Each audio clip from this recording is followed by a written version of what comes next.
All right, folks. This is Frederick, and I am the founder and publisher of Saturday AM. All right, folks. This is Frederick, and I am the founder and publisher of Saturday AM. This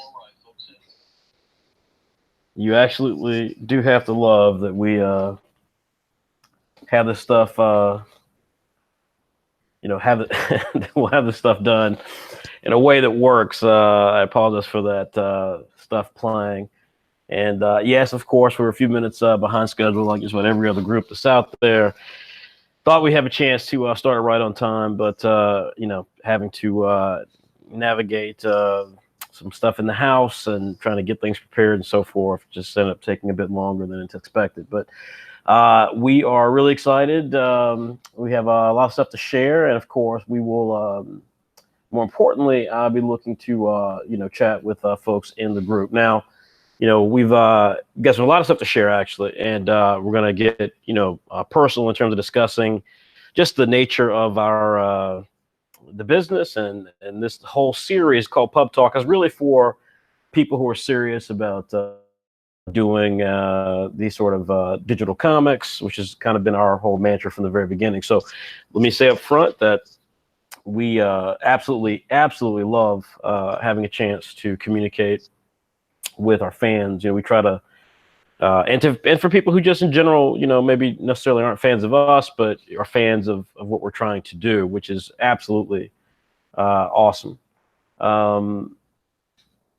That being said, look, we're going to try our best to have a really strong conversation as always. These chats have done really well, but we do ask for people to be respectful. It never fails that we get people who come into the chat and have very little interest in having a civil conversation, and that is something that never works for anybody. So we would respectfully ask that people try to have a civil conversation and respect the people who are in the chat.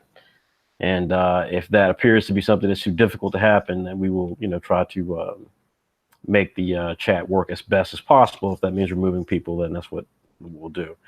So I do want to, again, thank everybody for participating and for just being a part of the chat and for supporting what we're doing Saturday AM. We've had some amazing things happening in the last few weeks and months since we talked. In fact, this is our first Pub Talk since July, and I think it was early July at that. So we were going to try to do one in August. August, of course, became super difficult.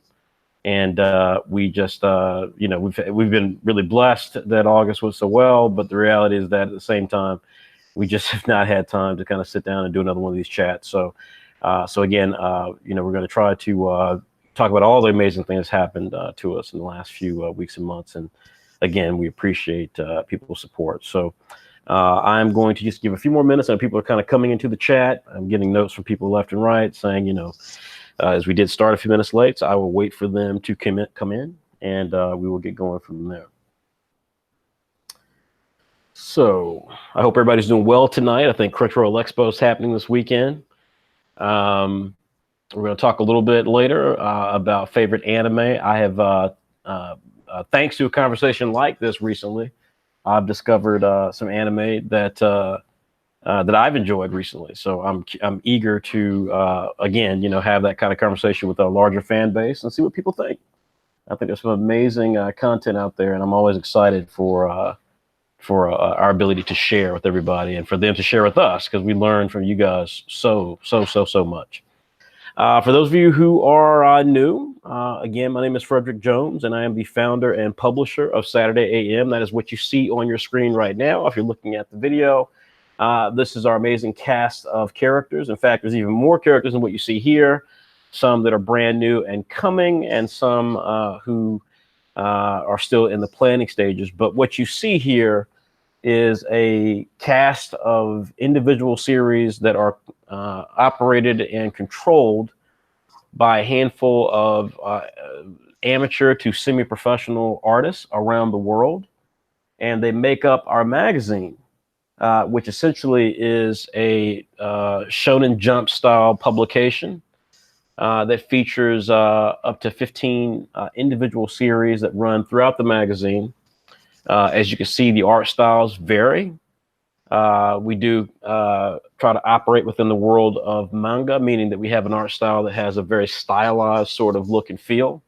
But the biggest thing you'll see is diversity. And that diversity, of course, begins with just interesting character designs that are original, different art styles, which run the gamut of things that look, kind of like your normal Saturday morning cartoon, to some of your more interesting manga, to extremely, stuff that looks almost animation quality.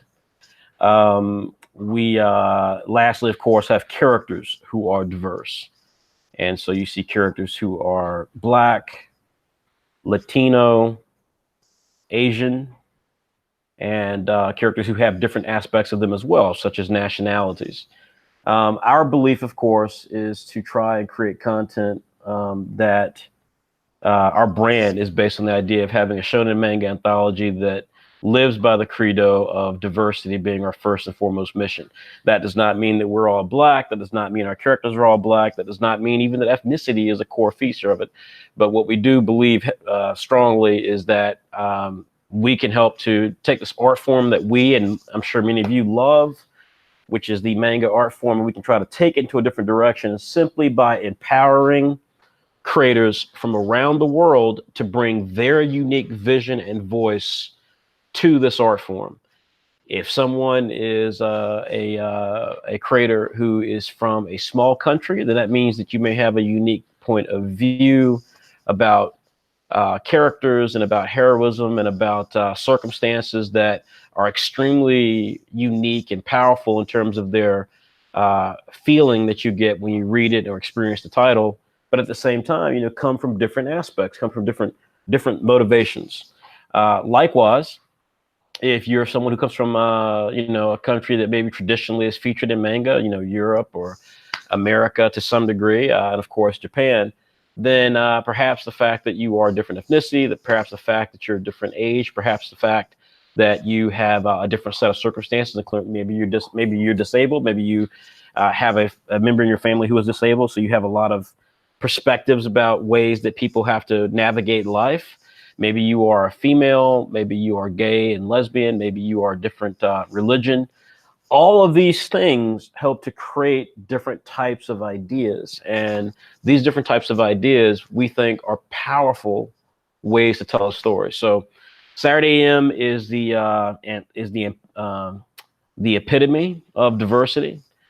We have characters and content and creators which stem from countries around the world, literally from Nicaragua to Nigeria, from China to Saudi Arabia, from the United States to the United Kingdom or Great Britain, from Hungary to Korea, and so on. And so, again, we are just incredibly proud to be in a position to have existed and produce this content and have these amazing fans. This is a really big year for us. For this particular Pub Talk September, this is an important episode because we are heading into the final aspects of 2018. And these final few months of 2018, folks, are really powerful and really important for us because not only do they represent our 5th year of existence as a brand, but we will hit our 100th issue. And that is something that we are absolutely amazed by. I mean, every single time I think about getting to that place, I can't begin to tell you how incredibly proud I am of that fact. We recently had a show at Wizard World in Chicago. It was a really big comic convention. And in attending it, I must say that we were simply amazed at the response that we got. We've attended this year 4 shows. We began in Cleveland, Ohio. We then went to Portland, Oregon, which is in the northwest of the United States. We then went to Philadelphia, Pennsylvania, which is a very historic city in America. And we recently went to one of Wizard World's biggest shows, and it's one of the biggest shows in the country, which is Wizard World Chicago, which of course is a major city in the United States. And we did this really interesting thing where we took photographs, or not photographs, sorry, but we created these really cool, high quality postcards of 25 of the top covers that we've done. And frankly, we could have done all 100. And at some point, we probably will do all 92, which is where we're currently at. But it really created an amazing experience for the fans and new people who came to our booth or learned about us, as well as for the creators themselves, many of which we brought to the show with us. They had a chance to see the kind of breadth of Saturday AM. And I think many of them will tell you that, when you're in Saturday AM, which a lot of people, obviously would like to be,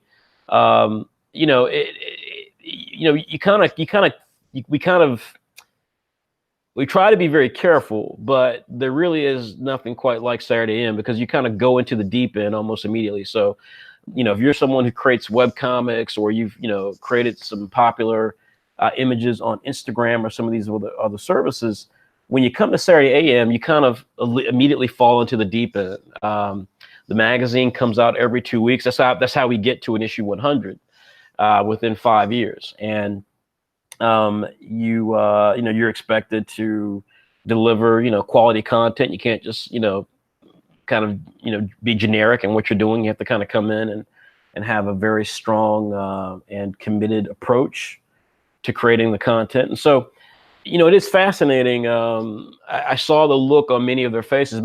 Some of them, this was their first convention ever, and are certainly a first convention as an artist, not just attending it as a person. And so yeah, it was kind of interesting because they got to see these covers, and they got to see the history of Saturday AM. And I got to tell you, as a publisher, I was talking about this with the Bully Eater creator, who's kind of the number 2 in the company at Saturday AM. He and I do quite a bit of the management of the company and some of the heavy lifting.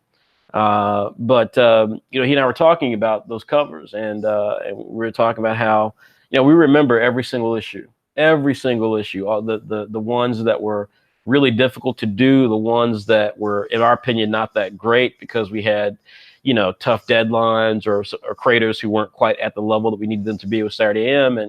And so to be here today on September 1st and having a chance to look back at 92 issues of a magazine that we started in November 2013 is really extraordinary. It really, really, really is extraordinary. And again, I couldn't be prouder of having the fan base that we do. And I couldn't be, prouder of doing what we've done because, again, many groups would love to be in our position. And many of them, have, get press or get various things that they get to tout and as they should. But, no one can match the 100 issue deal. And I think, in my personal opinion, since around our, 50th issue, but then our 55th issue, and 66th issue, and I'll explain in a minute.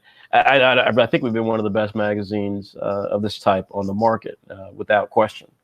Our 50th issue, just because it was our first, big milestone, to get the 50th issue, to get to 50 issues, had a beautiful cover by White Manga. Our 55th issue, which is the debut of Clock Striker, which really signified what Saturday AM is. I mean, the fact of the matter, I think, and I had a conversation about this the other night, which I'll talk about here in a minute, with someone who's pretty big in the manga anime space in America. But I was talking, but the fact that we have Clock Striker, it just means everything. It's, it's an amazing series. It's a series that has fans around the world. It's a series that we've been very fortunate to get some amazing artists to help us, create.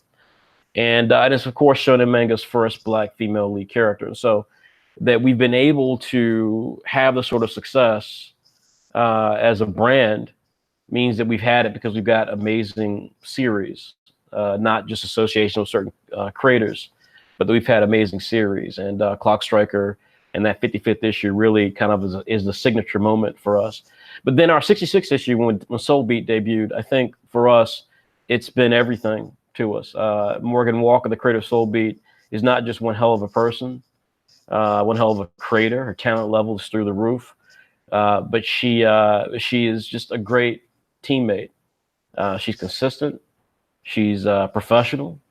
And that moment kind of ushered in a lot of creators that we're extremely proud of in this last couple of years. People like Tony Dawkins, Jamie Molina, who came slightly before that, but really, I think, kind of had a moment where he kind of hit his stride as well during those issues. The two young men that we got to meet behind Mutton Chop,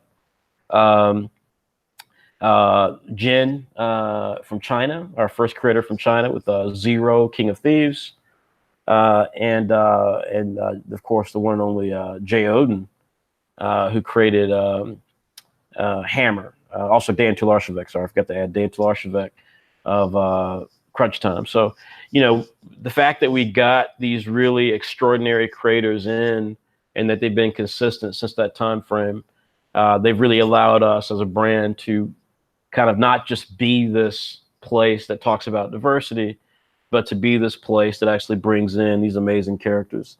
You know, it's been pretty cool. So so we're really excited about that. We're really appreciative of where we've ended up in that space. And so, you know, from that standpoint, you know, we're just kind of eager to you know, to continue and have success. But Saturday AM has really been something extraordinary for us. And we are on our pathway. We've got a hashtag you may have seen called Road to 100, and that is essentially what we're focused on, is trying to get to this 100th issue.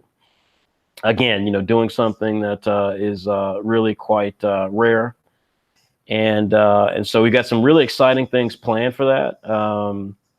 Really exciting things planned for that. You know, we are. You know, we have so many things that I'd love to talk about. I don't know if I can, but we have so many amazing things that are coming forth that we can't wait to share them with you guys. But the key thing, as always, is just to kind of, you know, focus on doing the best job we can and producing the best content that we can. And so that is our chief objective. So to that end, issue 92 just came out. It's in my opinion, a great issue. It's got Hammer on the cover. You can see it there in the top left. It also includes the always wonderful Mutton Chop by Anthony Jackson and Bharat Lumani, sorry. And it's also got Comet Man, a series that I'm really proud of the creator of that. His name is Frederick Ward. He's from the East Coast, and he's doing some really interesting stuff. And so he has improved dramatically with Comet Man. It's really quite interesting stuff. So we're excited. We can't wait to see what those creators continue to produce. We know what Jay's doing. We're going to talk about our tanks here in a minute. But issue 92 also has a really, really great interview with a young creator named Royal Dunlop. If you guys haven't seen this young man's stuff, every issue, first of all, we do this thing where we profile new artists from Instagram. We call it our Instagram discovery section. And this is a really cool feature. This is a really interesting thing that we do because, as you guys know, as many of you who are artists or want to be artists and have your own fan base and stuff, Instagram is tough. All the stuff is tough. And so, we try to bring as much attention to up and coming creators as possible. And so our Instagram discovery feature is something that I'm really proud of our team for producing this and putting it together.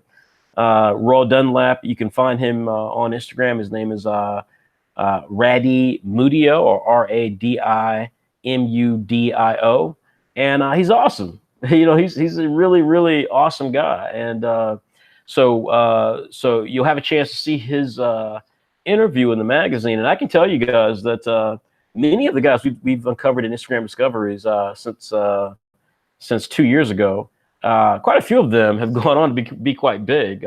People that artists that either have worked for big companies or artists that have gone on to have Kickstarters and things like that. And so I expect a lot from this guy. If you have a chance to get the issue, please check out his stuff. If you don't, you can still go to his Instagram. But this young man is someone to watch, and so we have a really big interview with him in the issue. I'll show you just a bit more of his artwork here. He is currently a student in school, which is again, it's just amazing. This is someone who is so serious about his art that he actually went to get additional training at the highest levels. That's not something that every artist has to do, but I always like to give credit to those artists because, again, I think one of the things that makes a difference, one of the reasons that we've survived as long as we have, is that we've got creators who aren't just good, but they're professional. And that makes a huge, huge difference. And so again, Radimudio, he's in school. He's worked with some amazing creators already, like G. Willow Wilson, who produces comics for Marvel Comics. I think she's getting ready to do Wonder Woman, if I'm not mistaken, for DC Comics. So, a significant creator, if there is one. He's got a series here we show a preview of called Die Hebe Die. You get more details about that in the interview as well. And of course, what I loved about his stuff is it's just got this really cool style. As you guys can see, it's not just your normal kind of art centric sort of project, but it's very balanced. But beyond that, he does like to draw, and that's something I always love with artists, especially young artists, is that he does like to draw traditional stuff as well. He's not just someone who's just producing kind of artsy content. He does like the stuff that all of us like, which is how we got into comic books and manga in the first place. So again, you get to see a full gallery from this really, really amazing artist. And again, I think you guys will really love his stuff if you check it out. It's in issue 92 of Saturday AM. And of course, that issue is out now. You can check it out immediately. Like all of our issues, they're on our website, which is www.saturday-am.com. And again, I hope you guys will check them out. Really, really good stuff. So we're getting ready to see here.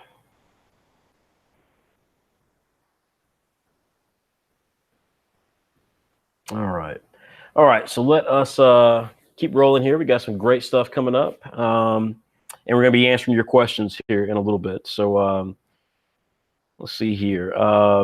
So as I said, we were just at Wizard World Chicago, and I don't know if you guys have attended Comic-Cons. I don't know if you guys like to attend Comic-Cons, but one of the questions came up. I did a live chat a couple of days ago about whether or not we were going to be at Crunchyroll Expo. And so now we were at Crunchyroll Expo last year, and we had an absolute blast with it. We really loved the experience of being amongst so many fans. But the fact of the matter is that we just were not really in a position to try to do that again. We were so incredibly tired with those shows because they're big productions. Those shows are anime only shows. So it speaks to just certain audiences. It's not to everybody, obviously. And, we want to try to, having been doing this now for 4.5 years, we want to try to reach as many people as possible. And we have fans all over the place. And so obviously one of the holy grails for us is to attend quite a few shows overseas. But in the meantime, we try to focus on attending shows at least in America, but in various corners of America. So if you attend the big shows, the problem is that you're only going to LA or the West Coast, literally like Southern California or Northern California. If you attend the East Coast shows, you're only attending, a show in New York, really, frankly, New York, possibly Boston, if you consider Anime Boston a big show, and or Southern Florida, which is something like MegaCon. That's not a lot of diversity in the middle. Our fan base is anime centric, but it also runs the gamut of other aspects as well. So, we find ourselves a little bit, in a position where we want to make sure that we get more people. So what we decided to do was we partnered up this year with Wizard World, and that was kind of a new idea for us.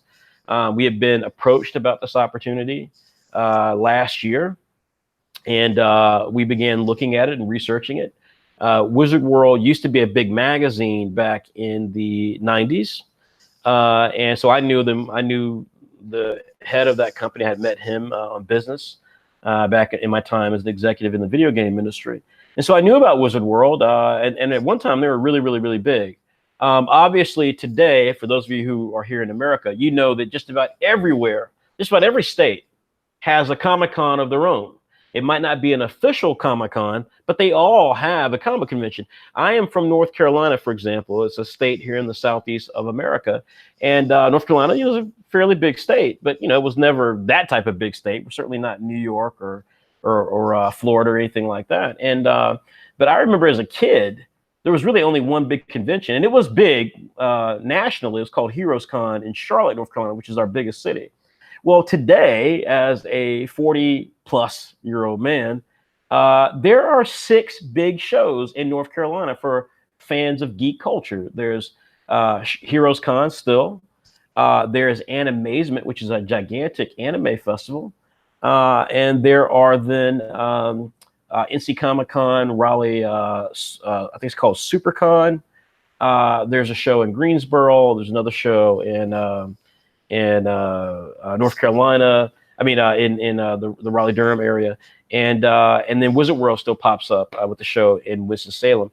That is a lot of activity for my state. And I think it just speaks to, again, how much fandom has grown thanks to the Marvel movies and video games and just this proliferation of cons.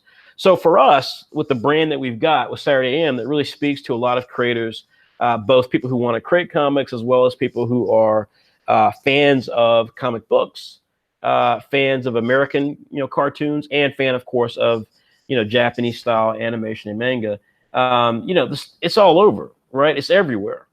So, and our fan base is everywhere. We have fans in Texas. We have fans in California. We have fans in Utah. We have fans in Illinois/Chicago. We have fans in Canada. We have fans in Mexico. We have fans in Venezuela. It just goes all over the place. And so when you see that, and bigger than that, obviously Africa, Asia, South Asia, so on and so forth. So when you look at that, again, when this opportunity presents itself, Wizard World is national. They're across the United States. So we were so happy that we decided to not do Crunchyroll this year. No offense to Crunchyroll or Anime NYC, and again, no offense to Anime NYC and the folks behind that. But we were so happy with that because at max, you're hitting 20, 30,000 people, at least so far. That appears to be the number for those shows. And instead, we could attend these various shows. In some areas, hit those same numbers, but just in different places, right? Or in the case of Chicago, go far over the numbers of those shows, respectively. And so that was really good. And also, what it meant is that we were able to bring many of our creators here in the United States and abroad to these shows. So in Cleveland, we had Jamie Molina, creator of Paradise Down. We had Morgan Walker, creator of Soul Beat, and myself. In Portland, we had Jay Oden, creator of Hammer. We had Morgan Walker, again, of Soul Beat. We had one of our staff members, which is Stephen Alcade, who writes many of our articles. And again, we had myself. In Philly, we had a huge contingent of people. We had myself, Frederick Ward of Comet Man, Lukman Otetoloro of Better Off Ignorant, a.k.a. Boy. We had Blake Showers, who's about to blow up. He's already a big creator. He's about to blow up with us with his series called Tortuga Force 5. We'll talk about that in a minute. We had, of course, the one and only White Manga. We had David Yoon of one of our favorite companies called Spoon. And I feel like I'm leaving somebody out. Mark Reed of Z Forever. And we all were there and had a really fun, exciting show. And now here we were in Chicago, a gigantic city of Chicago. And we had, you see here on your screen, we had Anthony Jackson. He's one of the co-creators of Mutton Chop, which is a really unique series for us. I have to give a quick shout to Anthony because, again, diversity with Saturday AM starts and stops with the really cool creators that we have. And Anthony and Bharat, his partner, are, there are people in our company who are young And so I'm excited because they're young and they're experiencing stuff for the first time. But one of the really great things is when you get, creators who are such good people and such honest people that you root for them. And one of my things is always, the reason I always talk to you guys about not being douchebags is because the problem is that, in this industry, far too often we see young people who navigate these fields of being little douchebags, and that doesn't help you. It's one thing to be confident because you've got a lot of experience, real experience, life experience. It's another thing to be confident and you don't have any of that. And so, Anthony Jackson, co-creator of Mutton Chop, first of all, a series that is so fun and crazy. He is just great. And so I was so pleased to meet him. He was exactly as I expected, although he was totally unlike what I expected. He didn't look like anything I expected. But he's a kind of awkward and shy, but fun and intelligent young artist. He's partnered with this man that I'm about to show you here, named Bharat Lumani. The two of them are like watching an episode of Seinfeld or whatever comedy show you're into. That's what it's like watching these two guys. They are literally something else. I'm amazed with these two guys. They're funny. They both look like they're older than I am. They are super talented. They are incredibly fast. They're just extraordinary people. So we're going to talk in a little bit about Mutton Chop, but I do hope as Saturday M continues to get bigger and bigger, and as we break through various categories of opportunity, that I do hope that these young men get the exposure and the recognition that they deserve, because they are really cool people. And again, it's Saturday M. When Saturday M is at its best, it's because we have great creators. We also have Tony Dawkins. We had him come. First time I also had met Tony Dawkins. Tony Dawkins is a creator of Titan King, and the part about Tony that I really love is that Saturday M is diverse. And so we have creators from all over the place. Now, Tony is a person of color, but he's also is a Afro-Latino in his heritage. So he actually originally kind of has linkage to Honduras. And so so it is funny. It is interesting with Tony because he, first of all, he has a series called Titan King that is just pure fun. It reminds you of, first of all, it reminds me of Bully Eater quite a bit.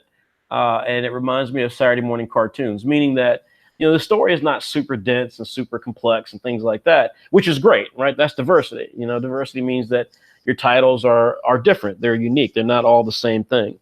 But with Tony, again, he's bringing something really fun and authentic to the table. And so it just makes it great to experience the stuff that Tony's doing, because he does it in a way that's fun. He does it in a way that's positive. And talking with Tony, he's just like normal. He's super normal. And I know that sounds crazy, but Tony is he's kind of like a big fun guy and normal. And so the antics of Anthony and Bharat, Tony does not exhibit those, is what I'm getting at. Again, someone that you want to root for because he's a really, really fun guy. If you guys have never seen Morgan Walker, this is Morgan Walker. Again, I got to say, Morgan is someone, Soul Beat, first of all, is just a quality title. It's the sort of title that we show people who are, traditional comic book artists working at big companies, and they see Soul Beat and they just, they go, man, this is really good stuff. This is really, really, really good stuff. Oh, wow. Like, this artist is amazing. And she is. And you guys may not know, but Morgan's actually, in her day job, she is a architect. So let's think about that for a second. An architect. You can't just call yourself an architect. You have to actually go to school. You have to get real, quite educated in this. You have to pass through some pretty important areas of certification.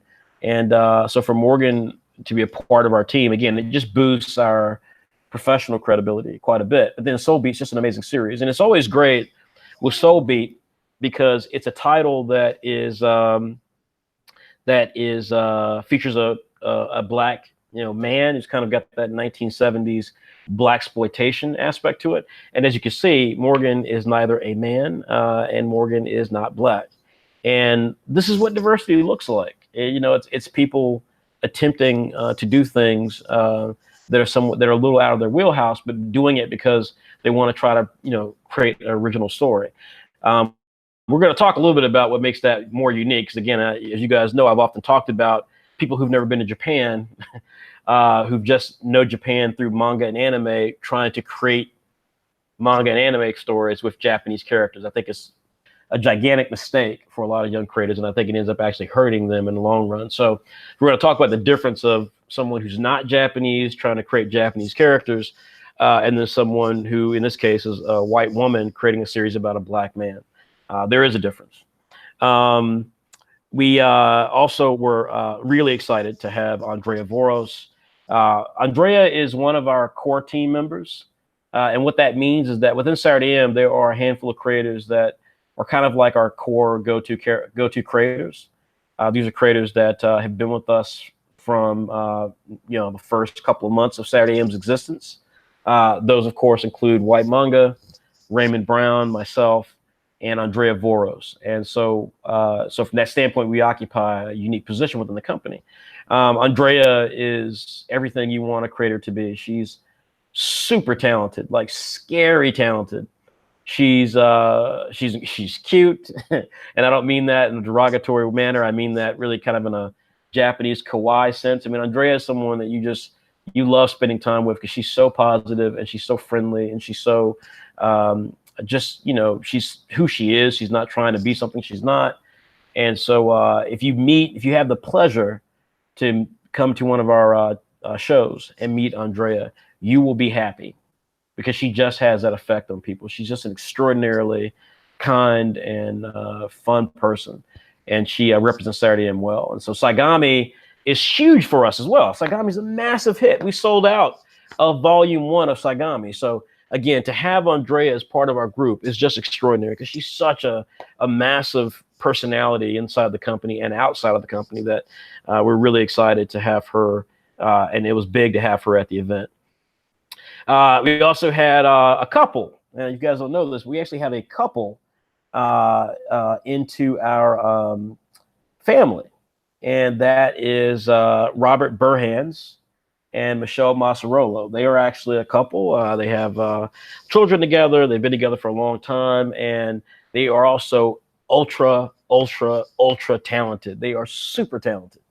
Robert Robert and Michelle are based they're based in Illinois, not exactly near Chicago, but near Chicago, certainly closer than the rest of us.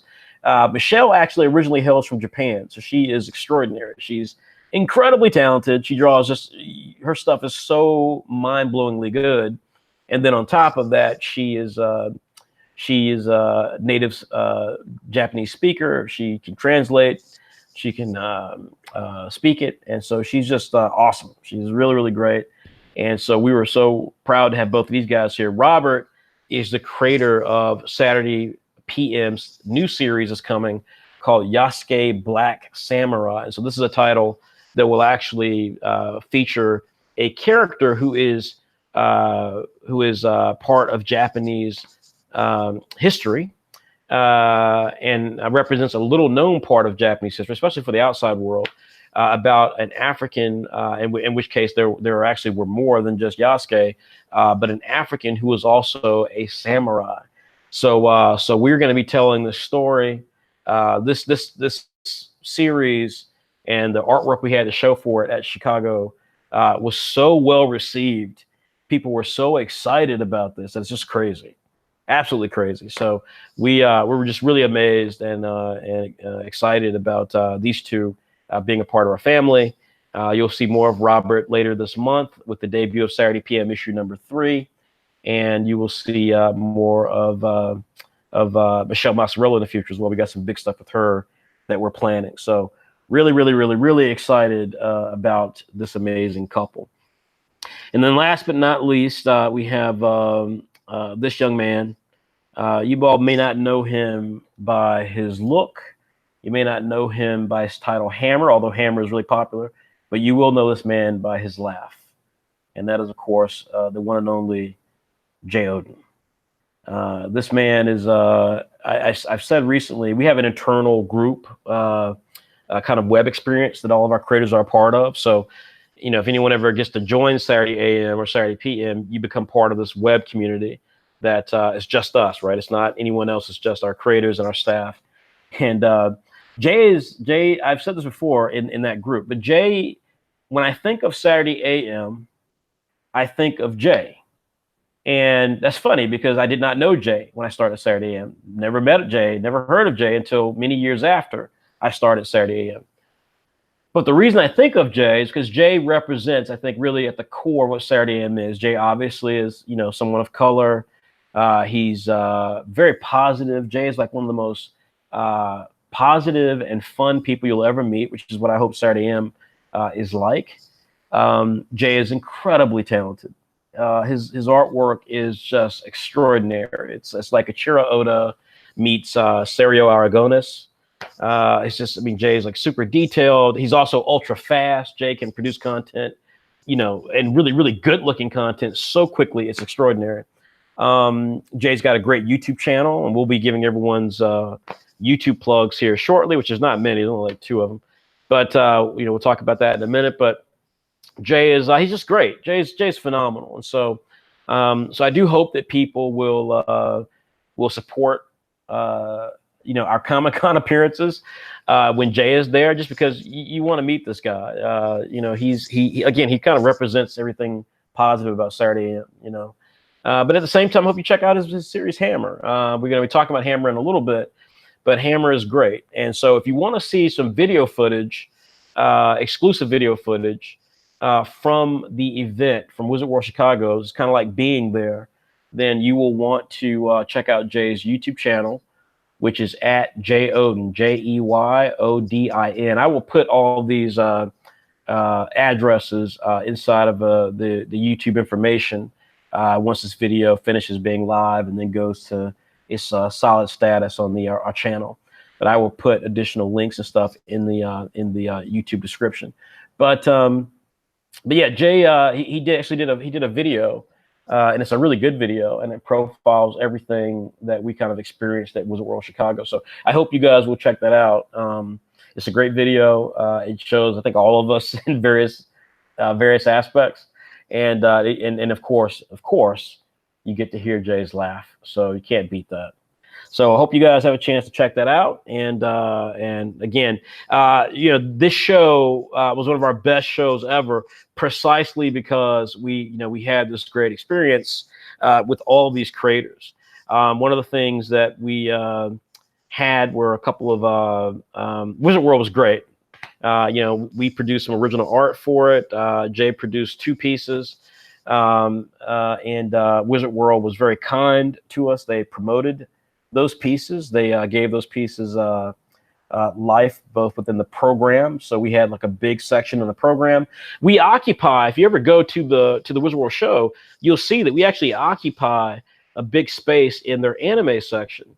And so we're like the chief part of their anime section. And so you get a chance to see Saturday AM, you know, embedded there. We have a gigantic booth, and again, you know, we have all this material. We have prints that you can buy. We have stickers and bookmarks, and we have just a host of things that you get to experience and interact with. So we were really excited that Wizard World took such care of us, and they really did. And so we've had that experience from the very beginning. So we hope to possibly, people have asked, will we do another Wizard World show? We hope to announce something soon, because we would love to before the year's out, but we, you know, still need to look at things and figure out where we're at. But if you have a chance to come to the show, you get a chance to get so much exclusive stuff. It's not just because, you know, we already have the best deal in comics. You can get the magazine subscription for Saturday AM for just $5, and you get 20 issues of this great magazine, including all this content, for just $5. For $25, you get Saturday AM, you get Saturday PM, and you get this exclusive library of previous issues that's been curated, meaning that we upload it every couple of weeks with new material, and you get that on our website in a private area that only you can access if you're a premium subscriber. So you get all of that for 25 bucks. When you come to the show, you actually get a ton of stuff. You get prints, you get tanks, you get like our collected graphic novels, some of our series. You get booklets, you get bookmarks, you get stickers, you get a ton of stuff there, and you get exclusive art like that you're saying here. So again, we Wizard World Chicago, best show we've done in the 4.5 years that we've had this company. Best show we've ever done. One of the best teams we've ever taken to a show. The best booth experience we've ever had. Some of the best fan reaction we've ever had. And folks, we had great fan reaction at Crunchyroll last year. We had amazing fan reaction at Anime NYC. I'll never forget this kid who was like in tears meeting White Manga in New York City last year. We had great fan reaction in Portland, great fan reaction in Cleveland. This was right after Black Panther came out. So we had so many white and black people coming up to us just like, oh God, I love what you guys are doing. Black Panther really just kind of opened me to diversity, and I just love what you guys are doing, and how can I support you, yada, yada. So, we've been to all these shows, but Chicago, at least for the time being, is going to be hard to beat. It was such a good show. And again, we had these amazing exclusive pieces of art and things to showcase our fans. So again, yeah, Wizard World Chicago, hats off to Chicago. You guys threw one hell of a convention, and you guys gave us a lot of love. So I want to talk a little bit about our road to 100. We talked about this earlier in this broadcast, so I want to touch base on that a little bit. So first of all, what you're seeing on screen right now, this was an exclusive sticker, and we're going to actually have this soon for people who buy tanks, which are our graphic novels, off of our website. We're going to try to have more and more unique items that you get if you buy stuff on our store. So we're going to talk about that shortly. But this was an exclusive sticker that we did for the show. People loved it. You can put it onto your tablet. You can put it onto your book bag. You can put. I probably wouldn't do well in your book bag. But you put it on, books, sketchbooks, our books that you buy, your tablets, your phones, so on and so forth. And it's just really good, really adhesive.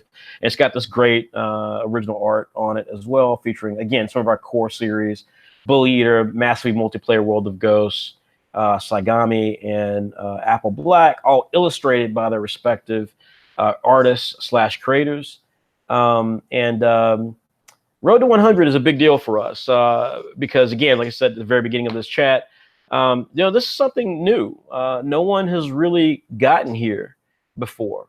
Obviously, comic books have gotten issue 100. Obviously, manga has gotten to chapter 100 and beyond.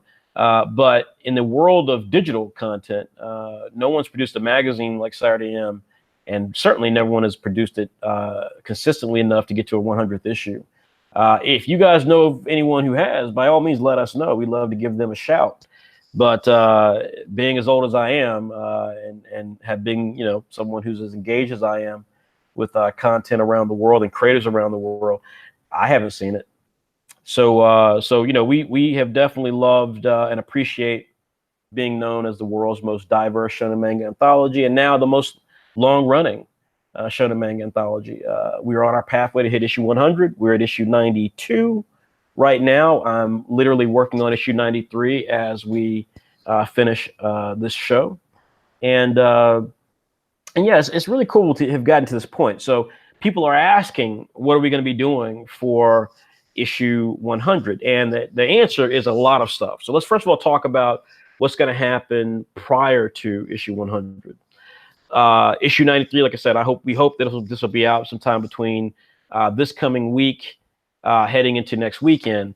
The reason, of course, for that is that, the reason we got to issue 100 is that we try to keep things very consistent. And so we have a schedule, and our schedule tries to get us to a new issue every 2 weeks. Now, we've often, struggled with that. Well, not often. That's crazy.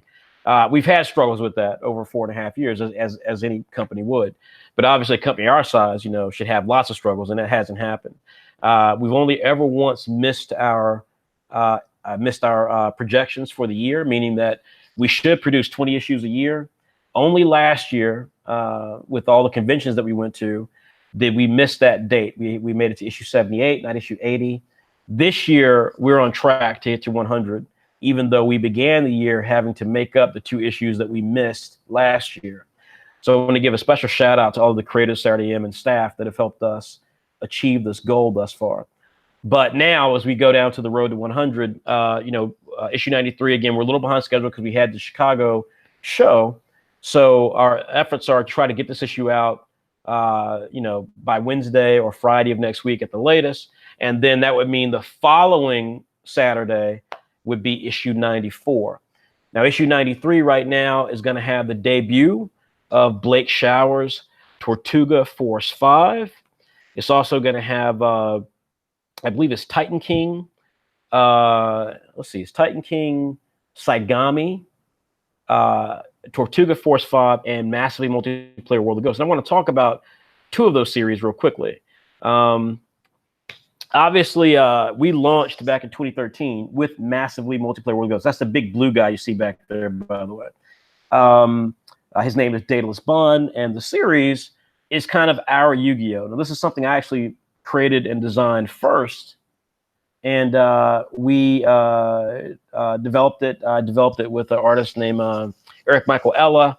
I hired him to do some of the art for it. He did some of the sketches and initial design based on my original designs, and this has been something that's been really close to me. MWOG, as we call it for short. Again, it's essentially our Yu-Gi-Oh! It's about a young man who finds out that there is a war going on, kind of like in the Transformers movies, even though those movies are god-awful from Michael Bay. But kind of like in the Transformers movies, you know how the Autobots and Decepticons somehow exist without anyone knowing about it for decades. I don't know how in the hell that happens, but that's the plot of the Transformers movies. Again, very, very bad movies. But this idea is that, except in this context, there is a sense where you can't see the ghosts. So basically, people are able to summon these ghosts, and they can basically serve as avatars for them and protect them and do battle and so forth. And so there are these competing groups in this war, and so normal people just don't realize any of that stuff is happening.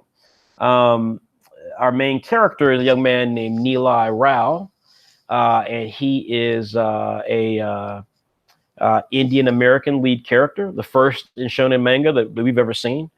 And I did that because I think again this conceit that manga has to just be characters who look a certain way is ridiculous, and it's what Saturday M stands for. Is shattering and evolving manga as an art form by challenging these kind of silly ideas. So he's an Indian lead character, and we're so proud of that fact. And what it's allowed us to do also is kind of play with and explore Indian mythology and culture. And so what you see here in this page, this beautifully designed by Oscar Fong, who is one of our really, really great up and coming artists from New Zealand.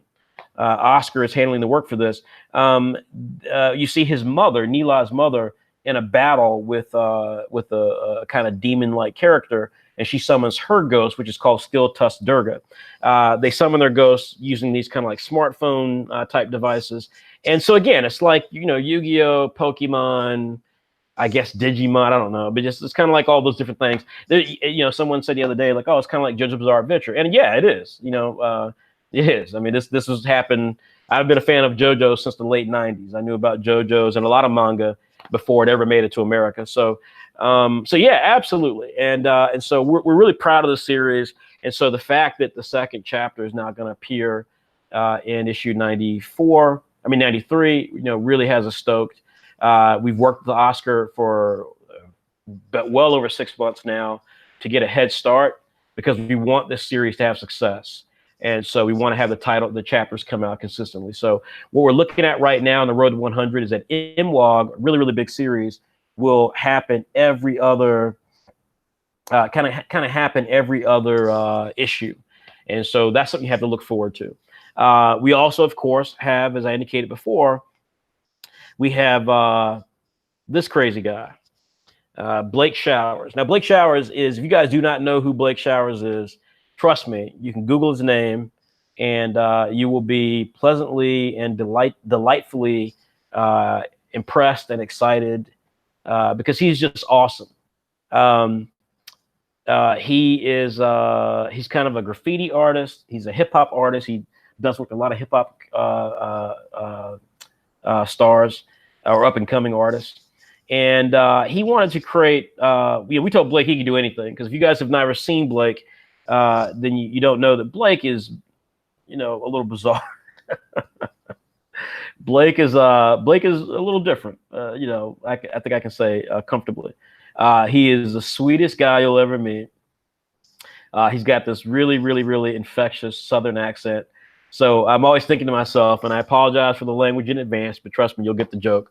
But because he works with so many hip hop artists, I just see some of these guys like, yeah, man, I got this song, and I'll be doing this song like, yeah, I smacked the bitch, this, that, the other. It's all this kind of crazy hip hop language. And then if you know Blake, Blake is just sitting there going, oh, that's good. Okay, that's real good. Yeah, let me draw that. And you're like, how, like that's such an extraordinary connection of these two aspects. But no, when you look at this, I know, obviously, because I know a lot of what our fans think. You look at this, you'll go, oh, well, this looks kind of cartoony, and this looks kind of like a Saturday morning cartoon. This won't be that, folks. This will not be that. That's what makes Blake such a fun, exciting, interesting guy, and a little scary, because Blake is so subversive. His work looks one way, but then when you read it, it's totally different. He's got a series called Four Strikes, which is just really popular amongst a lot of fans and artists themselves who follow webcomics. And so if you've ever seen that, then you will understand why we're so excited about this. So Tortuga Force 5, it debuts its pilot chapter in issue 93. Blake's going to be designing the cover for us. And then I think he finishes up in either issue 94 or 95. Now, when we get to issue 95, of course, big things start happening, because Apple Black returns in issue 95. The King returns. If you guys have been waiting for more Apple Black, you're going to get more Apple Black. In issue 94, Paradise Down returns. And so people have been really getting pumped about Paradise Down, and we're so happy about that, because Jamie is really, really talented, and he's really extraordinary. He's Jamie's got a story, I think, that a personal story that when you hear it, you can't help but want to root for Jamie. And so we're proud of hell of Jamie, and we hope that we can help make this volume 1 of Paradise Down a super success. That's going to be coming by the end of the year. But first, Paradise Down will return inside of Saturday AM issue 94, Apple Black in 95, and then Clock Striker hits in issue 96, and we take this all the way into issue 100. Issue 100 of Saturday AM is going to be monumental, as we said. Like, there's no if, and, or buts to that. It's going to be, simply put, a monumental experience. We are kind of like just, like beside ourselves with the plans we have for that. What I can say right now is that it's going to have some content that you're not expecting. It's going to have a great deal of support from artists who you would never thought you'd see with Saturday AM. It's going to have some new content that is not Saturday AM connected per se, and it's going to tease some things that are coming for the next level of Saturday AM. So we're really excited about that. The big news that I want to talk about is, if you follow us on social media, and I swear I've got to start creating this like social media map. I keep thinking to do it, I never do it.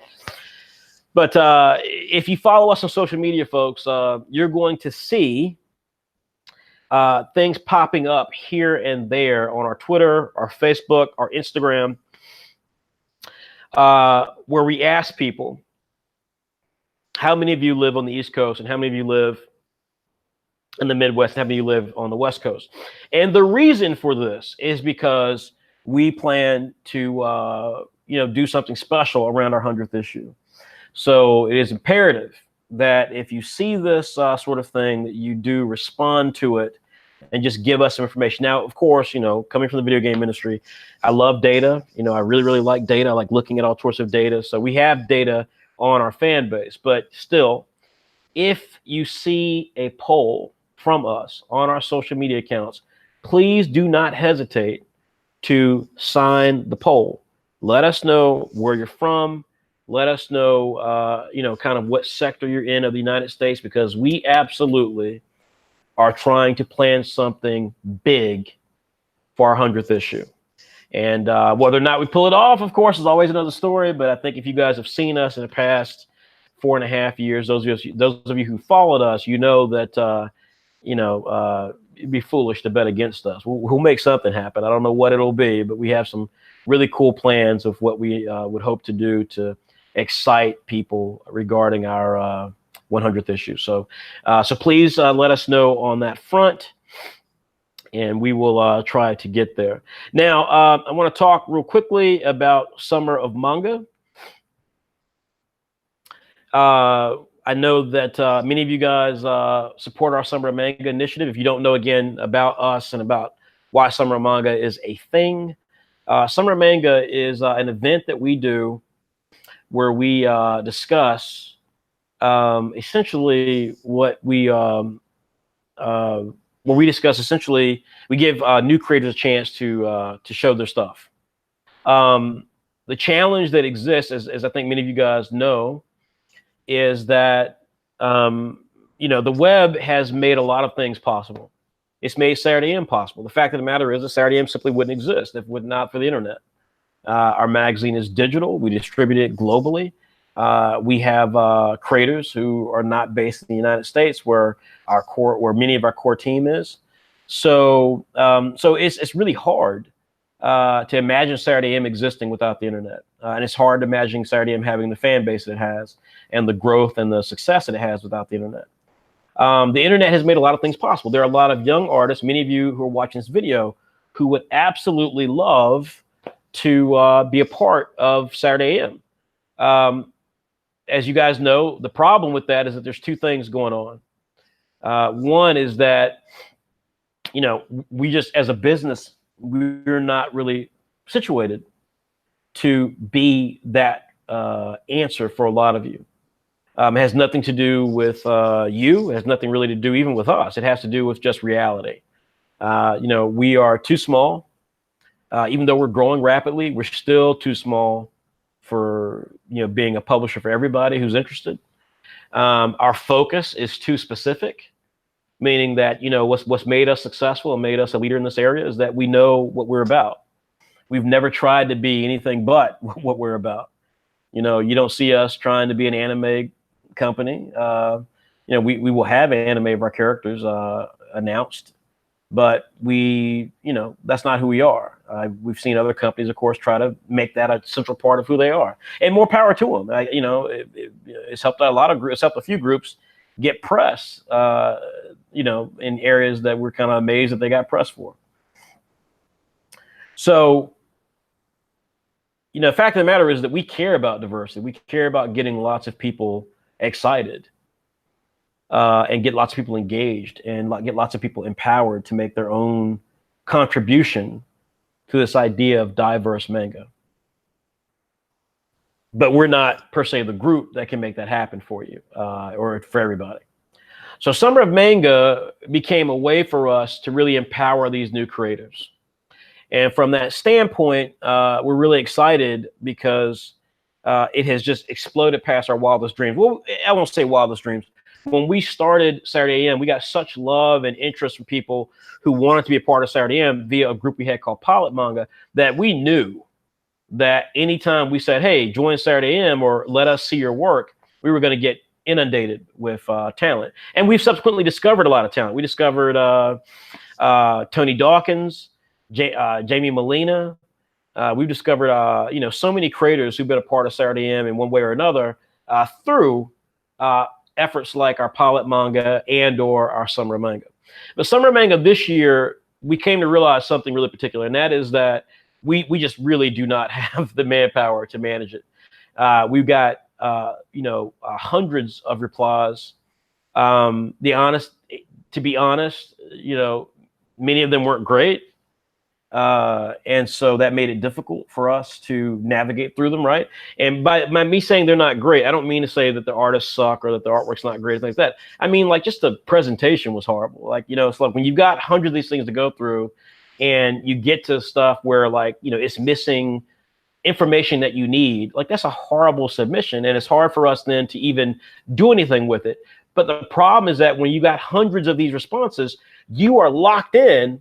Every time something just, is a waste of your time, it's a massive waste of time, right? Because again, this is not our business is publishing every person who sends us stuff's work. Our business is making Saturday AM one of the most successful digital diverse shonen manga anthologies in the world. And so when that's the reality, you just can't do anything that's going to jeopardize that. And that's what happens when you got this, is you just get stuck trying to go through a lot of stuff that just isn't really worth your time because it's not put together very well.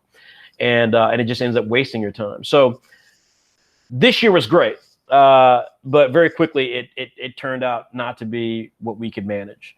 I do want to give a hats off to a number of creators that we discovered, a few of which we knew about beforehand, that we absolutely are excited about, potentially seeing what these folks will do in the future. Christina Onderbeck, I had Grimheim, which was a title that was about Joan of Arc. We loved this work. It had a little bit of Berserk in it. It had a little bit of historical fiction, kingdom type stuff in it. Really liked this. There was The Vow by Jamie DeJong. Now, Grimheim, by the way, Christina is from Germany. The Vow, which was something totally unlike stuff that we've seen before, as it was, totally romance oriented, had a cute little plot to it, and it's from a really accomplished female artist.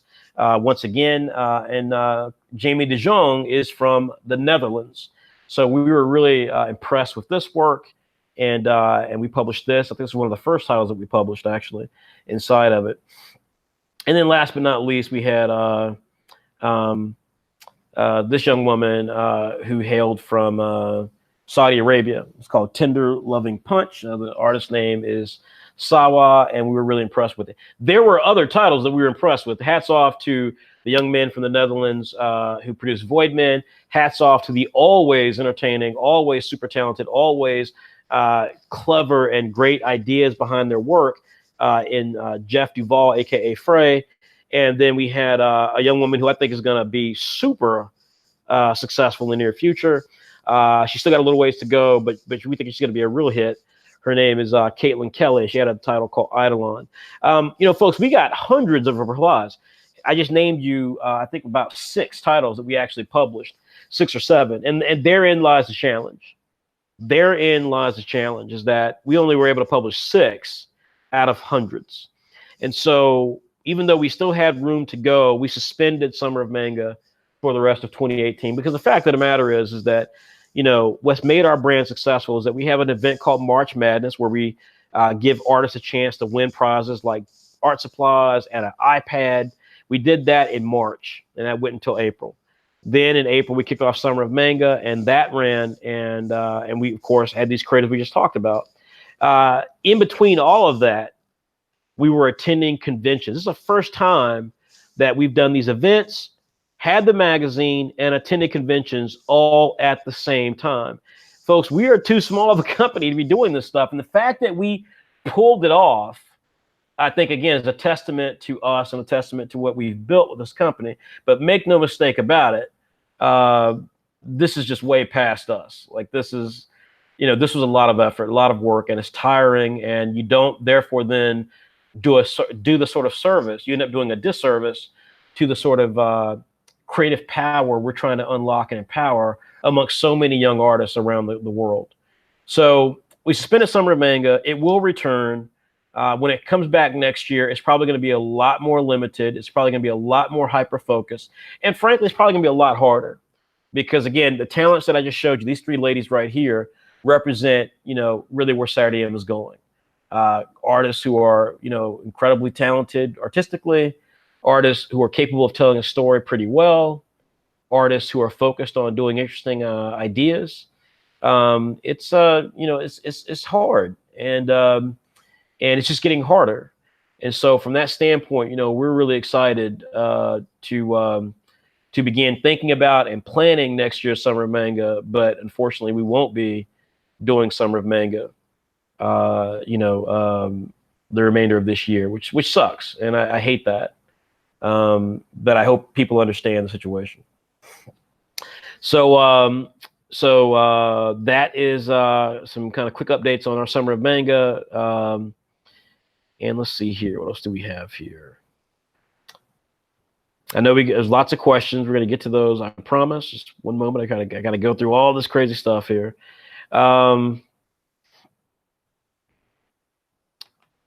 let me say again, I am really, really, really proud of our team.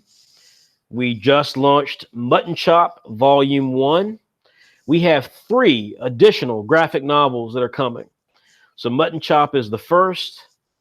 Really excited about this. So if you guys have not had a chance yet to get Mutton Chop, you've got to. It's funny. It is hilarious. It is just great.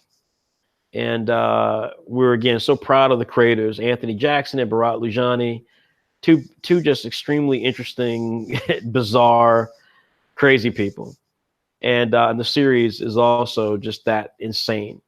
There's an animation even for Mutton Chop. If you haven't seen it, it's on our YouTube channel, and I recommend you go check it out. But this is great, just great stuff. And so we're so in love with this title. This is the first. The second one we have coming up is that we have Paradise Down. That's going to be hitting, I believe, the next 2 months. We have Spoon coming as well in that time period, if not sooner. Spoon Volume 1, and then we have Bully Eater Volume 2. And then we expect to finish the year with Volume 1 of Hammer. Now, I want to talk about Hammer and talk about Volume 1 of Hammer because we're going to be doing something a little different here. So if you guys have ever purchased our tanks, and again, you can do so on our website. We've got competitive pricing with Amazon, although it's not perfect. Obviously, we don't have the same power as Amazon. So if you go on Amazon, which we certainly are happy if you do, because it's supporting our creators regardless. But if you go on Amazon, of course, and you do so, what it ends up doing is providing us additional opportunities. But if you don't, if you go to our store, we provide you other things. So we intend to, for example, get you stuff that you can check out. Things like bookmarks and stickers, and you get discount codes. You get $5 coupons you can use inside of our store. So we're trying to do a lot of interesting things to empower people to purchase items off of our store. And there'll be more items coming, more unique items, prints and original art pieces, bookmarks, and various other things. So we hope you guys will have a chance to check that out. But Hammer is really special. We're really excited about Hammer. Jay has just been revelation. He's again, he matches Saturday M in so many different ways. It's crazy. We love everything that Jay's capable of. We love his commitment to the team. So because of that, if you guys have read Hammer, Hammer is presented in full color. And this answers a question that we often get, which is why I want to produce a comic for Saturday M one day, but it's going to be in color. That's totally okay. Look, that's not a problem whatsoever. If you have a comic in full color, we will publish it inside of the magazine. The problem, of course, is whether or not we publish it in full color as a graphic novel.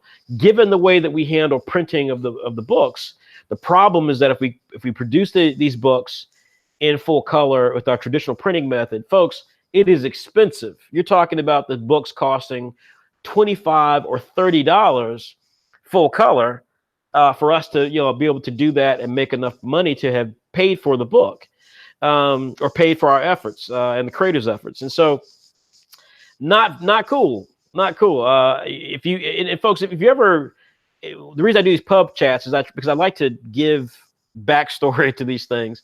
But folks, if you ever are curious about how this stuff works and how much money you can make in webcomics and stuff, the answer is very little. And I implore you to go check out people in this space. Go check out other companies who make digital webcomics and or digital products, and look how much their books typically are.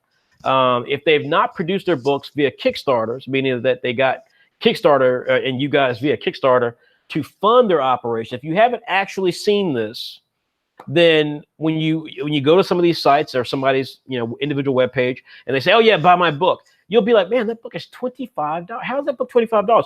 It's $25 because to print something at an accredited US or a Canadian printer, and to print it, with a decent page count, anywhere from 150, 200, 250 pages, folks, you're going to be paying a lot of money. And the minute you add shipping to that, you really have paid a lot of money.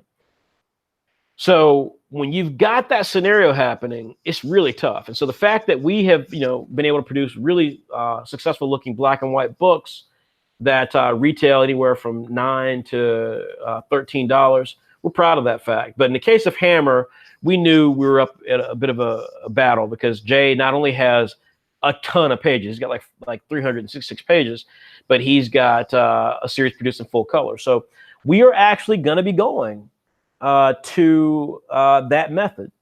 We're going to be using Kickstarter to launch a new type of tank. Tanks are what we call our graphic novels, short for tankobons, which is what they call graphic novels in Japan. So Hammer is going to be the first. There will be more, but it's going to be presented in full color, and that is going to be powered by, hopefully, many of you via Kickstarter. So we're going to be announcing a Kickstarter here within the next week and a half. We've got support of a lot of our key players. We've got support of people outside of the company as well to try to make this thing successful. You can expect to see White Manga and Andrea Voros playing a central role in this Kickstarter. I'm, of course, developing a lot of it. Raymond Brown is developing a lot of it. And again, you'll see some of our other creators and other people outside of the company stepping up to really help us make this successful. But the Kickstarter is all about launching this new type of tank. And it would basically give us a lot of opportunity to expand what we're doing in the future. So if you've got Apple Black right now, great, because Apple Black is, one of our best-selling graphic novels. If you're ready to buy Mutton Chop, we hope you will. Or if you're supporting Paradise Down when that comes out, we hope you will. Great, because you will have that adventure as in a better format than it was originally presented in the magazine. But if you want to experience those titles in full color, then it's important for us to get this Kickstarter launched correctly. If you can do this, this will be huge. It will give us massive opportunities in the future. And I can tell you up front that it is imperative that we have success with Kickstarter, because part of our plans for 2019 that we are not talking about yet involve Kickstarter. I want to talk a little bit about why Kickstarter is important to us. And it is because for two key reasons. One, you all may not know this, but Saturday AM is a creator-owned company. So not only do people like Anthony Jackson and Brat Lumani own Mutton Chop, not only does Apple Black, the series Apple Black, owned by White Manga Odunze himself, or Paradise Down, owned by Jamie Molina, but the company itself is owned by many of the creators. In fact, we will be expanding that even more. My dream for Saturday AM is to have it be 100% creator-owned.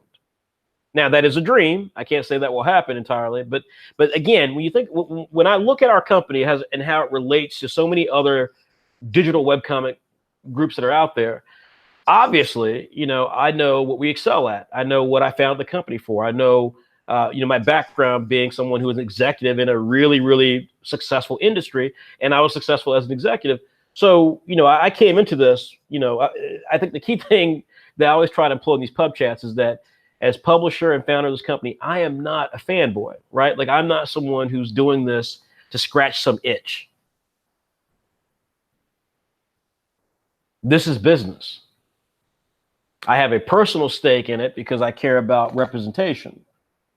I want little, kids in my family to, support this art form that I love and not wonder why none of the characters look like them, or if the characters look like them, kind of look like them, because they don't really look like them, then they always have aspects that don't reflect their heritage or their ethnicity, or they're presented in a way that's very stereotypical and frankly ugly and mean.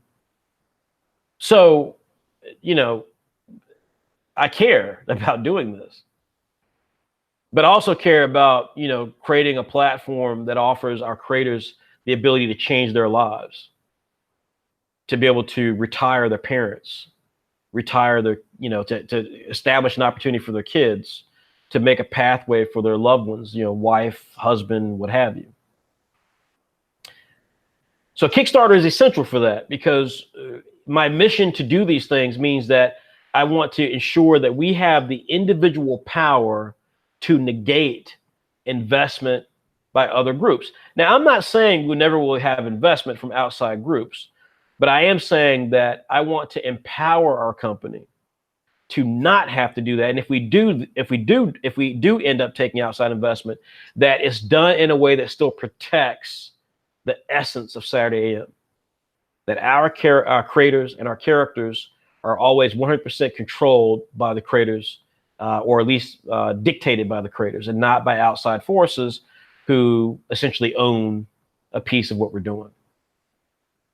So again, this Kickstarter is essential for that. If you care about that, which some of you might not, and that's totally understandable, but if you care about that as a central tenet to creating comics, then I'm asking you to support our Kickstarter. And I saw the question, I'm going to get to the questions later, but I saw the question about, do we have a link for it? And we don't have a link for it yet because the Kickstarter hasn't happened yet. It's going to happen, as I said before, within the next week or week and a half. But this Kickstarter is so essential to our long-term plans. And this is going to be a very reasonable Kickstarter. We're not asking for $100,000. We're not asking for $200,000. We're not asking for $75,000. So this is a reasonable Kickstarter for what we're trying to do. And in fact, it's even more reasonable because, as I just indicated, one thing that I'm always proud of with Saturday AM, this company that we've built, and I've tried to articulate from the very beginning, is that we do things in a fashion that respects our fan base. It's what makes us such a unique company in the face of all the competition and all the other companies that are out there that are like us. The reason we always kind of stand out from that group is that we always strive to do things differently. I mean, a $5 subscription is crazy, but that makes us unique. The idea that you know, our creators own their properties. You may think that's crazy, but it is not, because, like, trust me, there are other companies out there who get press for doing diversity and things like that, which we helped start. We were the group that started it before some of the other groups were, and I promise you, they do not own those properties. So this is what makes Saturday AM unique. And the Kickstarter, therefore, that is something we had always been kind of reluctant to do. We tried it our first year in a bout of arrogance, and I take responsibility for that. And it just didn't work. It didn't work at all. We weren't the company that we are now. We didn't have the brand experience that we do now. But now that we do, it's essential that we get this Kickstarter launched. It's essential that we make it work. And I really implore you guys to come out and support us for that, because we're really excited by the opportunities that will be there from this Kickstarter. So real quickly, I want to touch on our Saturday PM brand, because I know a lot of people are always curious about it. So Saturday PM is our digitally diverse seinen magazine. So if you follow Saturday AM and you love what we stand for Saturday AM, meaning diverse shonen manga content, then we think that you will love Saturday PM if you're old enough. If you're old enough. Not only do we have these extraordinary characters from, you know, the extraordinary artists, extraordinary characters from all over the place, literally from the United Kingdom and from Australia, Nicaragua, and of course here in the U.S. But we also have, you know, series that, again, kind of push the gamut of diversity by offering different art styles and different types of stories. And these, in this case, stories that feature more mature concepts. This is not pornography. So if you're looking to be titillated by, you know, someone's naked body part sitting out there, you'll see it. It's in the very first issue. but you won't see it in a way that you may be hoping for. If you're seeking violence, you'll see it, but you may not see it in a way that will be the sort of torture porn that is so popular in so many works of fiction nowadays. We hope that Saturday PM eventually becomes the HBO of digital webcomics, that it becomes or digital magazines, I mean, meaning that it has stories that are award-winning and interesting and timely, featuring really, really solid creators behind them. But at the same time, it has content that is, mature and goes places that you'd never expect to see in Saturday AM. So as you can see here, this is the cover from issue number 2. It came out in June. It's got white manga on the cover. He's got a new series that is exclusive to Saturday PM called Bakasi. In every issue of Saturday PM, you actually get just a range of content. So we have, cosplay models. If you look at seinen manga in Japan, the magazines they appear in, remember, Weekly Shonen Jump is kind of the analog to Saturday AM, and there are other shonen magazines, of course, Weekly Shonen Sunday, Basatsu Shonen, shonen magazines, so on and so forth. But if you compare Saturday AM to Weekly Shonen Jump, the Saturday PM, you would compare to Weekly Young Jump, which is their seinen magazine. So if you see the issue of Saturday PM, what you get is a very kind of multi-layered magazine. For example, we have cosplay models. They have models in Weekly Young Jump, but we have cosplay models. So we have models, they're very sexy, and they have very, beautiful, sexy poses, but they also are serious interviews. We get into kind of discussions about what it takes to be a cosplay artist. Do you make money at it? How do you monetize it? How do you make clothes? How do you make the costumes? Where do you get your inspiration from? Where do you go to kind of build a fan base? We get into really in-depth questions. Our first interview was with a young Italian/Swedish girl named named Lorna Ciani. This issue had, issue 2, had the young woman you see here named Lady Nakoru, who's just amazing. We also have obviously comics, so we have the exclusive seinen manga that it touches on so many different genres. We have a series called Dark Web, which is kind of a conspiracy monster sort of series. We have Quick Draw, which is kind of like Bakuman meets Ecchi. We have Yasuke Black Samurai, which you can see there in the top right corner, which is kind of like historical fantasy, kind of like Kingdom. Yellow Stringer is becoming one of our hit titles, and that's the title you see there in the yellow box. And that's got amazing art by a creator named Jeffrey John Louis, and it's very similar to like Gunsmith Cats, if you've seen that. But it's about a group of kind of low-level journalists who work for a crappy newspaper that talks about monsters. You've seen them in your grocery store, where they say, hey, woman had demon baby. That's on the cover of the newspaper. Well, Yellow Stringer, is about that, except in this case, they're writing these articles, but the stories are real. And so they kind of get caught up in these cases involving, monsters and also stuff like that. So again, really, really great stuff. We've got a great comic coming from Nicaragua. We've got 2 series we're hoping to announce in the next couple of weeks, and trust me, you will be blown. Your mind will be blown away when you see the art and story concepts for these 2 upcoming series. So again, we're working really hard with this. The reason I want to talk about Saturday PM, of course, is that folks, it's hard. Man, it's hard. Saturday PM is tough. Saturday AM, as I said before, we kind of, in my opinion, hit our stride around the 50th issue. And the reason we kind of hit our stride is because I think a lot of the older creators, White Manga and I would think White in particular, because White is very popular. White's also the youngest out of the 3 of us, or 4 of us who are kind of in the core team. And so, I think White, look, I pushed him that first year. He published his first book, and it did really, really well. And as I suspected, and I said this to White then, I say it to you guys now, when you first start making really good money or start making money, frankly, in comics and web comics, it's easy to kind of like disappear.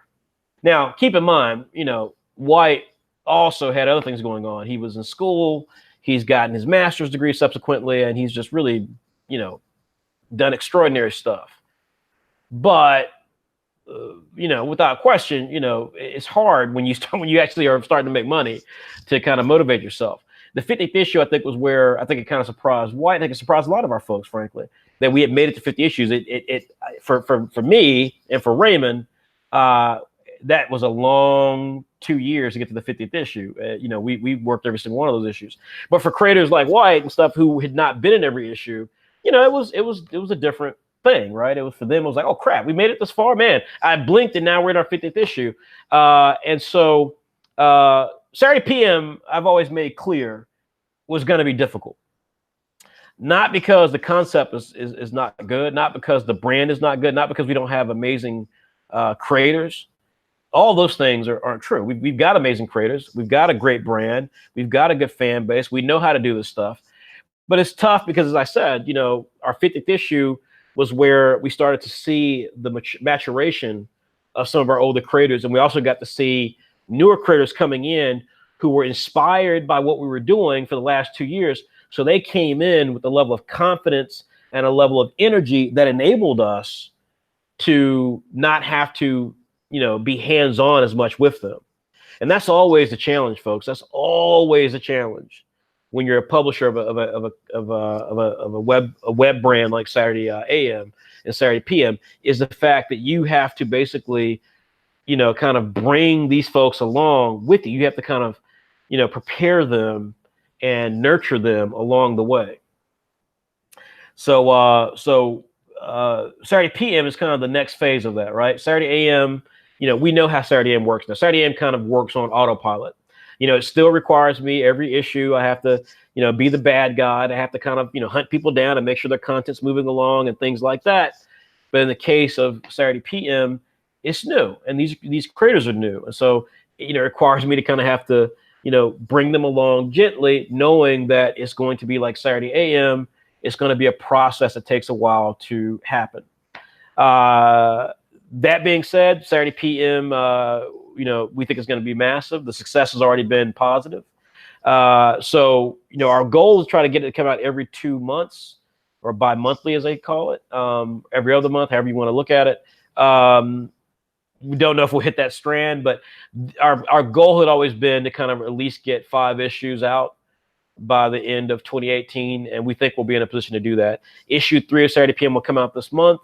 We expect issue 4 of Saturday PM to come out in October, and then, all things equal, hopefully, issue 5 of Saturday PM will come out in December, and then from there we will, we think we'll have opportunities to expand it more strongly in 2019. We've already got some great plans, and we've already been approached by great creators who are interested in producing content for Saturday PM. So we're really excited to launch with Yasuke Black Samurai by Robert Burhans. This is a title I think a lot of people are going to like. And then we're expecting to announce these other 2 series in between that issue 3. And if we do, trust me, issue 4 is going to blow your damn minds, because one of the creative teams that will be joining us is just at levels that will shock you, just so shock you.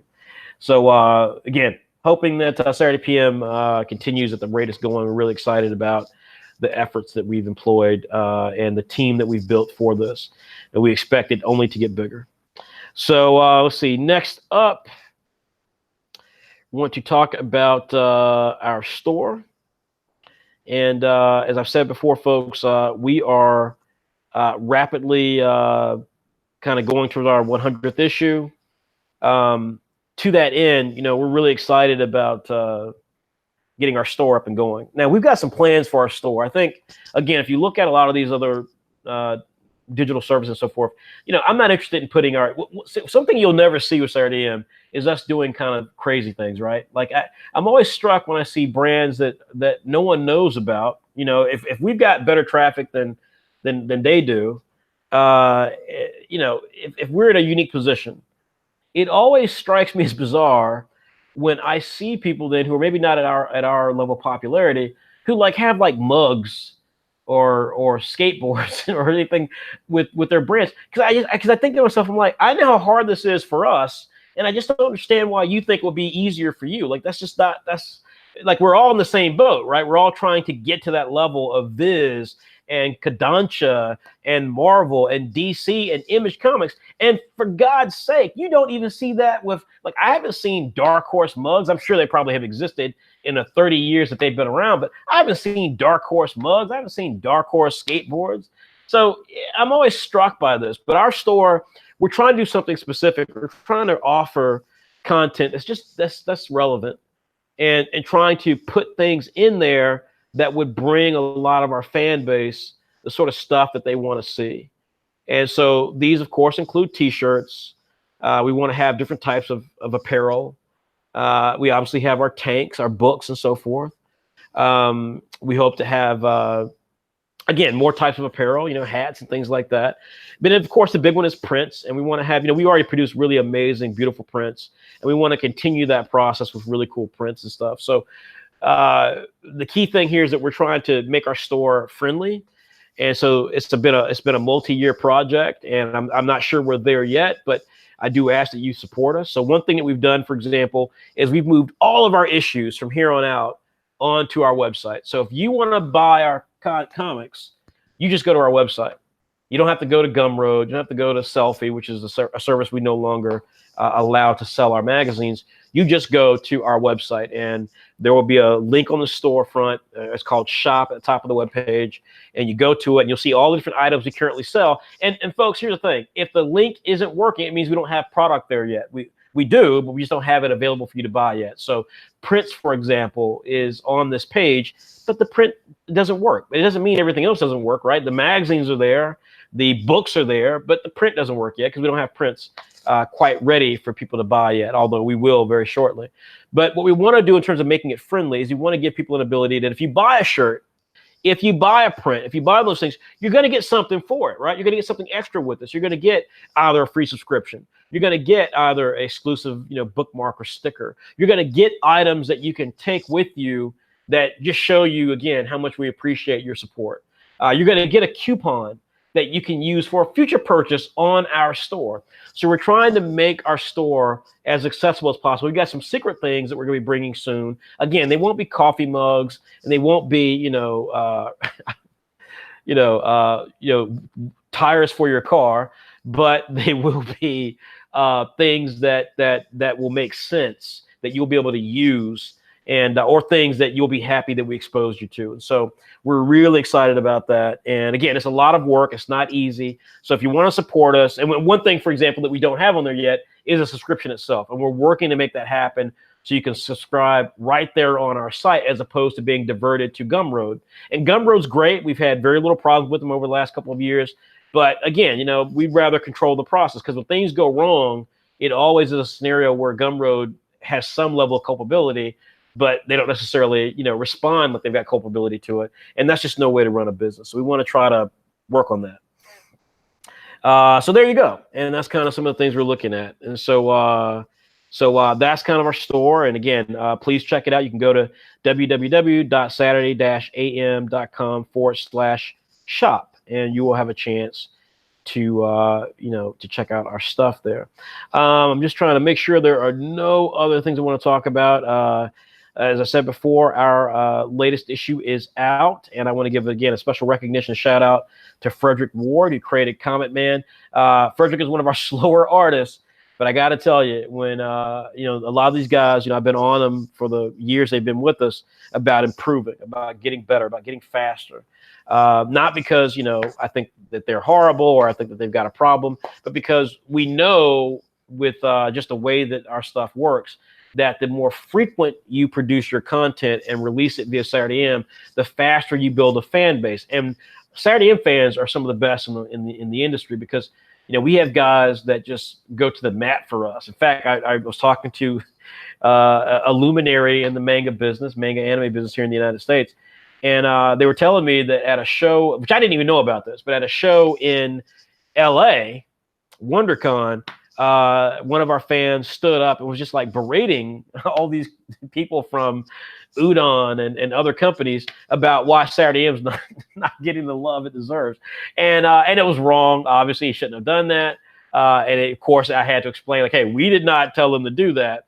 It's one of our more vociferous fans who has had a tendency sometimes to act out like that, which is never a good thing. But I had to chuckle when this person was telling me this, because it's always amazing just to hear, that our fans just love what we stand for that much, and this person certainly did. So again, I want Frederick Ward to get the respect that he deserves. I want him to get the fan base he deserves, and the fact that he is improving as a creator and improving his frequency is great.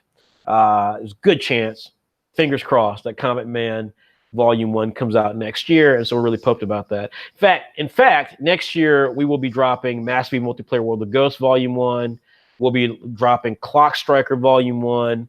We'll be dropping, I believe, Titan King Volume 1. We'll be dropping Better Off Ignorant, possibly Volume 1. So we'll be dropping so many titles that it's just it's going to be another great year for trying to get these things working in the right way. So again, want to give a shout out to Frederick Ward. I'm really proud of him. I was looking at the content when he produced it and sent it to us to publish, and I thought, man, this is really good. This looks good. I'm really, really proud of Frederick for doing that. So we have a few more messages, but I think I will hold off on those as we get to the end of the chat, and I will be happy to answer some questions. So we'll try to see if we can knock out some of these questions here in the next 20 minutes, and then I'll wrap up with a couple of other things for you to pay attention to and look out for Saturday AM, and we will go from there. So I'm going to put back on the screen here kind of our key visual that we want you guys looking at. Always thinking of Saturday AM. And we will run through some of these questions. So I'm going to scroll way back to the top. If you've got questions, please put them in, and I'll get to them. Got a great comment from Giga Gaming Gamer, who says he just discovered Saturday AM not too long ago. He or she, I don't know what their gender is, loves the huge variety of series that we offer. They still have to catch up on a lot of them. And I want to thank you, Giga Gaming Gamer, GGG. Thank you so much for that. We've worked really hard to build a brand. Like I said, I came from intellectual property management in the video game industry, working on some pretty big properties and brands. So when we started Saturday AM, again, we weren't fanboys. We weren't chasing some dream about, man, I'd love to have an anime. Let me do that via manga, which is we've seen that. We just wanted to create, like I tell the guys all the time, our goal is to be the best publisher of this content and to change manga in the process. And if we do that, then we know that everything else will come our way. But that's kind of what our objectives are, and that's what I try to focus our guys on. And frankly, I think that's why we've succeeded when a lot of these companies haven't. Is because, again, when people meet us at shows, one of the things I'm always struck by, we had a Plast, the makers of Comic Draw. I remember when they came to us recently, and the CEO, he was with us in New York actually last year, and he said, he's like, I can't believe you built this company. He's like, because keep in mind, a lot of these folks on Saturday AM and Saturday PM, I had not met them personally. I had met a few of them, but I didn't meet White personally until 3 years after we started the company.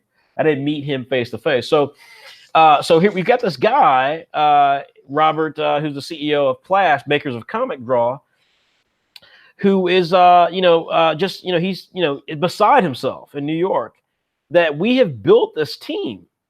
He's just like, he couldn't believe it. He's like, how in the hell did you build this team of amazing creators? Like, how in the hell did that happen? Like, you did it all on the internet, and he's like, and I'm looking at these guys. They know what they're doing. They know how to communicate. They're talking to customers who are coming up to the booth in these kind of extraordinary ways. Like they know how to conversate. They know how to speak to them professionally. And I think, again, because of the way that we've structured ourselves, we've always tried to just basically position what we're doing in a way that is, we've just never tried to come at this, with more grandiose ideas, I think. And that has really paid dividends for us, because it means that, while other companies are chasing things, we've always stayed focused. And so, again, you don't get to issue 100 by accident. It takes a lot of effort and time. And again, I'm really proud of our team for that. So thank you for giving us some love for that. Sanchez Knight says, love some mutton chop. We all do. We all love mutton chop. Mutton chop is blushing. Yes. Sanchez Knight says, needing to act professional in the professional industry helps a lot. And it really does. It's extraordinary. It's extraordinary because, you know, these are things I've obviously talked about before. If you guys have seen our chats, I've talked about this many, many times. You know, people get ticked off with me or ticked off with our team, all the time for things because, you know, they never want to hear the truth. But the truth of the matter is that, you know, I think I said this in an Instagram post recently, but I said, you know, I think the reason Saturday AM has succeeded is because we take what we do seriously. And the thing about taking what you do seriously is that people, you know, give you credit for that. They give you respect for that, particularly the companies that you are competing against. It is very hard to be taken seriously by the Vizes and these other companies when you don't take what you do seriously. When you're trying to do 1,000 other things. Now, some people get the slide, and when this is, you know, this gets into race and gender and equality and all these things, because, you know, again, if you know, we know that there's some groups out there who just get who are really just fans of anime manga, but who get to just work their way right on up the ladder, whether it's as journalists, whether it's as executives and companies associated with anime manga, because they're white. I mean, just bottom line. I mean, you know, but when you're a different ethnicity, when you're different, you know, if the comfort level does not exist with you, and I can say this comfortably because I've dealt with these companies and I know that they've got they don't have the most diverse track record when it comes to people of color. In this case, people of color being non-white or non-Asian, or even women. So because I know they don't have great track records with that. That's why I can say that. It's not to say that, you know, white people always get an advantage in life and so on and so forth. It is to say that in this particular context, when you go to these different companies, you know, one of the dumbest arguments you'll ever hear from conservatives and people who always try to talk about these things in ways that are completely opposite of reality is you hear them basically say, oh, well, you know, I don't believe in color. I don't view color. I don't view gender. If you're good, you're good, and you get a job. And I can say categorically that is just bullshit. I mean, it's total bullshit. If you never see color, then folks, you've never eaten a taco. If you don't see color, you've never eaten soul food in the Southeast. If you never see color, you've never eaten, you know, fried chicken or watermelon or anything that reflects different cultural appetites. You've never experienced it, right? You've never eaten Indian food. You've never eaten Thai, right? Of course you see color. Of course you see ethnicity. Of course you see these things. And of course they matter. But in the context of jobs, they seem to matter a whole lot because I know for a fact, as many of you know, many of you are of color, many of you are diverse, that you are fans of this material. And yet I can promise you that if we went to each one of these companies, you will not see many people who look like you. And that's not because there just are less of you into anime manga. That's foolishness. It's because there is a bias. And so from that standpoint, again, I think, you know, the key thing with us is that professionalism that we have to employ matters. Because even though we don't always get the rub of the green, so to speak, in terms of press coverage, and other companies might get it because of their associations or because of money that they spent in other ways and so on and so forth. The fact of the matter is that we've benefited nonetheless because they can't deny us, right? I saw, you know, in a magazine that has never profiled us. They talked about us in a magazine because someone else talked about us, right? They're interviewing somebody who talked about Saturday AM. And so we got coverage in a magazine, even though they've never reached out to us as journalists. They've never found out about Saturday AM. They've never reached out to Saturday AM. They've never seen the success we've had with our shows. They've never seen the success we've had with our tank sales on Amazon. They've never, even though I promise you they know who we are, they've never reached out to us. They may have reached out to other companies. They've been connected to other companies in various ways, but they've never done it with us. And so it is fascinating from that standpoint. But again, how serious you take your work will pay dividends down the road. It may take longer, and that's the part of it that's unfair. But you will get the benefit if you take your work seriously. Let's see here. Moving forward, what does the future of Saturday AM look like after Road to 100? It looks different. There will be some things that we will reveal in issue 100 that will surprise people. There's one big thing that we're working towards that is going to surprise a lot of people and it's going to excite a lot of people. And, you know, so yeah, I mean, there's a lot of things we're going to be doing. By it being different, you know, what I can say is that, you know, we're going to have new creators coming in. We're going to have new products. We're going to have new media extensions. And, you know, that is all I can say. But Saturday AM, it's just, you know, one of the things I did say to our folks internally, and again, this goes back to what we just talked about credibility and taking what you do seriously, is that, you know, once we hit the 100th issue mark, we have credibility. My mother, you know, has always said, you know, as an African-American man who had a career in corporate America, which is far more cutthroat than us not getting coverage, which is, you know, I still think it's a scandal. I'm sure other people will say, oh no, it happens. Whatever. I've been around a long time, and I think whether others think it's biased or not, because this is my company, I think our lack of coverage is kind of scandalous. But regardless, my mother had this great saying when I was younger, and I've always remembered it. And I'm sure I've said this in other videos, but she says that basically that no one can take away what you know. And so if you ever, as a person, particularly again, as a person of color, as a minority in some fashion, even if you're, you know, if you're white, you know, if you're in a situation where you are the minority, or where your point of view is kind of outsized in terms of what everyone else's point of view is, when you're a minority, people can take your title. They can deny you opportunities, as we see with some of the press coverage and stuff, but they can't take what you know. And this is one of the things that I've really tried to impress upon the creators of Saturday AM, is that the stuff that we're doing are things that hopefully they are learning from, and I know they're learning from.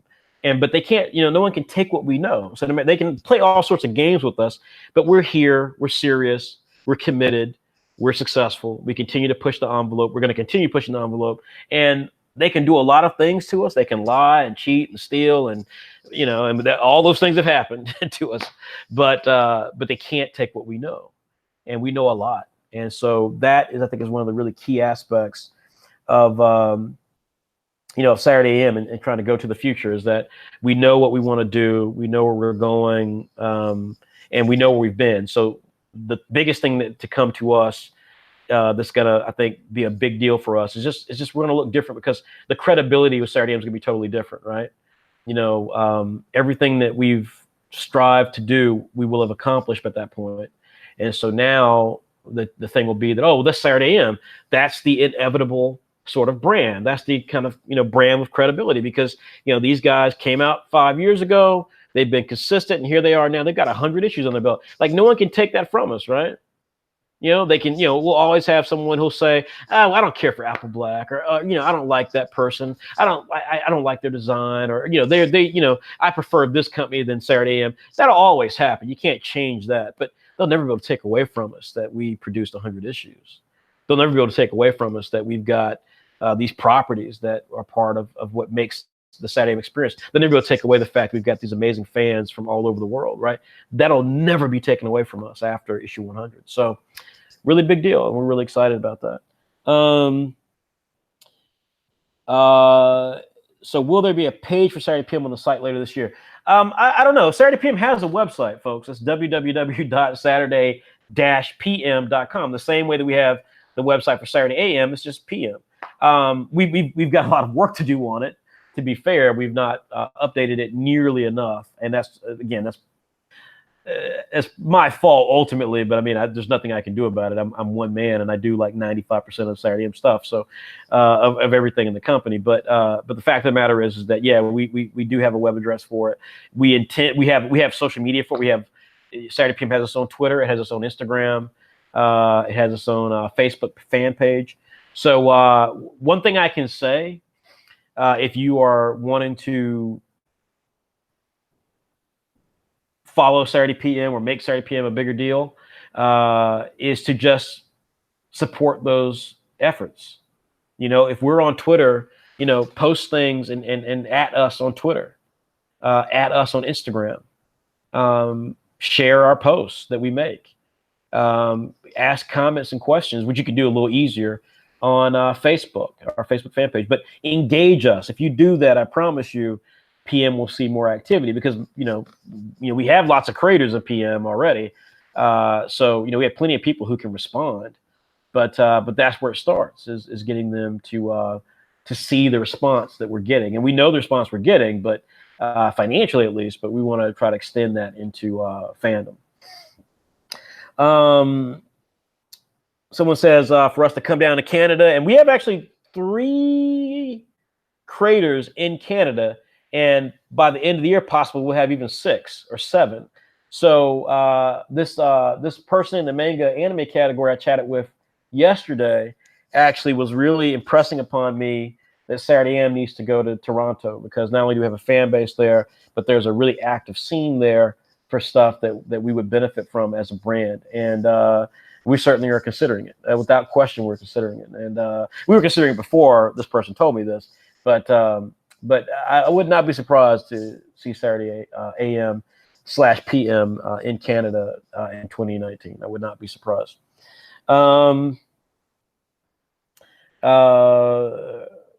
GGG says that MWOG reminds them a little bit of Ingress, the game. Yeah, I think that's probably fair. I've never played it, but that's probably fair. GGG also says Tortuga Force 5 looks like a funky mix of Power Rangers and Super Robot Monkey Team Hyperforce Go. I don't know what that last one is, but yes, sure. Yes. Mutton Chop, the guys of Mutton Chop, Anthony and Barat, says, which series do I personally prefer? Because I work on both of them, Clock Striker and Mass Multiplayer with the Ghost. And the answer, which is a total cop-out, but I don't care, is I prefer both of them. I mean, look, when you're a creator and you're in my position, I get asked this all the time. Well, which series do you like at Saturday AM? And the reality is that I'm a publisher. I publish all of them. I talk to all the creators. Some I talk to, less about what they need to do. I mean, White is at a point where I don't really have to tell White much about Apple Black. White, knows exactly what he's doing, and he does it really, really well. But there are other creators that I'm far more hands-on with. There are some creators whose entire concept came from discussions I had with them. So that's not, so I love all of our series. But of the 2 series, and I've created more than 2, and we've got No to Heaven, which will return at some point. Monster Society of America will return at some point. But of the 2 of them, both of them appeal to me. MWOG, frankly, look, Saturday AM would not exist without Massive Multiplayer World of Ghost. So that, alone is a very important title to the company, not just me. And I love Oscar Fong, who is the artist that we have really helping us kind of create it now with staying power, right? We've tried it several times in our 5-year history or 4.5-year history. Eric Michael Ella and I forget the one artist name, Brian Johnson, I think. And then we tried to who did we get? We tried a couple of artists, and none of them ever quite even made it to the first chapter. But this time we've got, the story was always there, but now we got Oscar Fong, who is just an extraordinary talent. He's somebody we expect to be a superstar at White's level, just like Dan Tularchevek in a couple of years. And this is his opportunity for us. So I love Mass Multiplayer. I grew up with a lot of Indian friends. So and I live in a neighborhood that's got a huge level of Indian Americans in it. So I am very happy to, as an African American, to fight for diversity of manga that includes Indian American. Clock Striker, of course, is powerful because it is one of our most popular series. I mean, Clock Striker battles Apple Black pretty regularly. I mean, whenever Clock Striker appears, it is easily one of the most favorited titles in the magazine. Whenever we have a print for it, it sells consistently. Whenever we show to people what we're about and we show them Clock Striker, they're like, got it, Saturday AM, because Apple Black is gorgeous, but Apple Black, at the end of the day, looks like every other manga because the character looks like other characters in manga. But Clock Striker, just intrinsically does not look like any other manga. It looks like manga, but the character, the design, her ethnicity, all immediately makes it clear this is Saturday AM. This is not Viz, this is not Kodansha, this is not Seven Seas, this is not anybody. This is Saturday AM. This is what Saturday AM is. And so both of them are so different and unique as titles that I love them. And when I work on them, I love them because they take different energies. When I create when I letter these comics and I write the scripts, I have different music playing for both. So with MLog, I listen to a lot of Transformers soundtrack from the Transformers movie back in the 80s, the animated one. And when I'm doing Clock Striker, I listen to a lot of Naruto soundtracks and stuff. So there you go.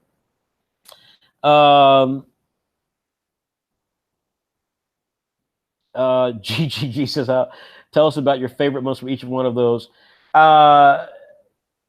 MWOG, there's a moment that we've never actually been able to publish because we've never gotten that far with it. But there's a moment coming up where characters will fight on the side of a building, and I've had that visual for like 6 years now. So to finally be at a point we're about to do that is pretty extraordinary. And in the case of Clock Striker, there's lots of moments coming. There's one where she's forced to do something which reveals to you a little bit of how the world of Clock Striker works, how the Smiths, which is what she is, what she wants to be, how the Smiths ultimately have this great power. And so you'll get to see her struggle with it, kind of like Naruto, and then she ultimately figures it out. And her first moment of using it is going to be something that people talk about for a long time. Let's see here. GG says, we better get a 2-page color spread with a representative from every Saturday M series in issue 100. You're going to get something really cool. So I don't know about that, but you're going to get something that you'll be happy about. Vicenia Desan says, can we put the state that we're in? I think she's referencing putting the state you're in because as I said before, for those of you who may be joining us, we talked about Saturday, our road to 100 for Saturday AM. We intend to do some sort of celebration for it. And so we're communicating with our fans across all of our social media networks. And those of you who are subscribed to our email newsletter, we are trying very desperately to get the information that we need so that we can figure out an event that's worthy of that issue 100. And so again, when you see it, respond to it, but you don't have to put your state per se. I mean, because I can tell you now, we're not going to be choosing like we've got in our head, 3 or 4 states that we would do this in, and probably nothing's going to change from there. It's just a question of what region do we target.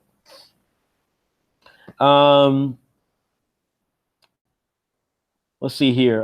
There's a discussion that some people had about art styles. I'll kind of leave that there, I guess. I'm not an artist. I don't really have much to say there. Vicenia says, you're making it happen, Frederick. Keep working hard. Thank you, Vicenia. I always appreciate people recognizing that, Saturday M, those of us in Saturday M, we bleed for this mess. So it is always appreciated when people appreciate the work and the effort.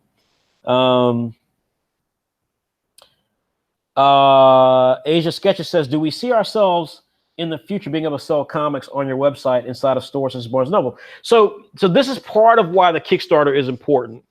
Because obviously, yeah, we'd love to have our stuff in Barnes & Nobles. This is part of why it's important, is that, first of all, there are several things that go into getting your books into Barnes & Nobles. One of them is, do you actually know the buyers, and can you actually make a case for being in the stores? 2 is, can you actually sell? And I think, again, this is where I just see so many mistakes made so frequently, and I see so many companies kind of cheating their way into success, or at least the perception of success, because the reality is that if you don't have a fan base, it doesn't make a difference. It makes no difference. It doesn't matter who your artist is. It doesn't matter who wrote articles about you. You got to have fans. That's what's going to make or break you. And so getting into retail when you have no fans means nothing, right? So you can trick buyers all the time and be like, oh, hey, we got all these articles written about us. Yeah, we got a book coming out. You need to put it in your stores and so forth. But Barnes & Noble in particular here in America is, a company that, has some problems. Their CEO resigned. There's a scandal going on with that and stuff. And so, again, we would love to be in bookstores, but we're taking, again, like we've done consistently, we're taking a more specific business-oriented approach rather than just trying to blast our way into things. So, but the Kickstarter will help with that for a variety of reasons, and that's why we're working really hard to make this Kickstarter something that can help us achieve that goal. We've talked before about a crossover. It's called Saturday Wars. We will be doing it, and it's going to blow your minds when it comes out. It really will. Someone's asking about the color issues. We're not doing color issues. We're doing color graphic novels, and I don't have much to reveal about that yet. That'll be revealed possibly in the Kickstarter. But like I said, the Kickstarter for this will happen in the next week and a half. Is Webcomic Rumble being pushed back to 2019? Yes. Unfortunately, video game efforts are complicated and time-consuming. I came from the video game industry, and so we thought we'd be able to get it out during this time frame. Not going to happen. There've also been some changes behind the scenes with it, and so what I can say is that we do the discussions we're having now and the planning that we're doing now is such that it's going to be better than what it was before.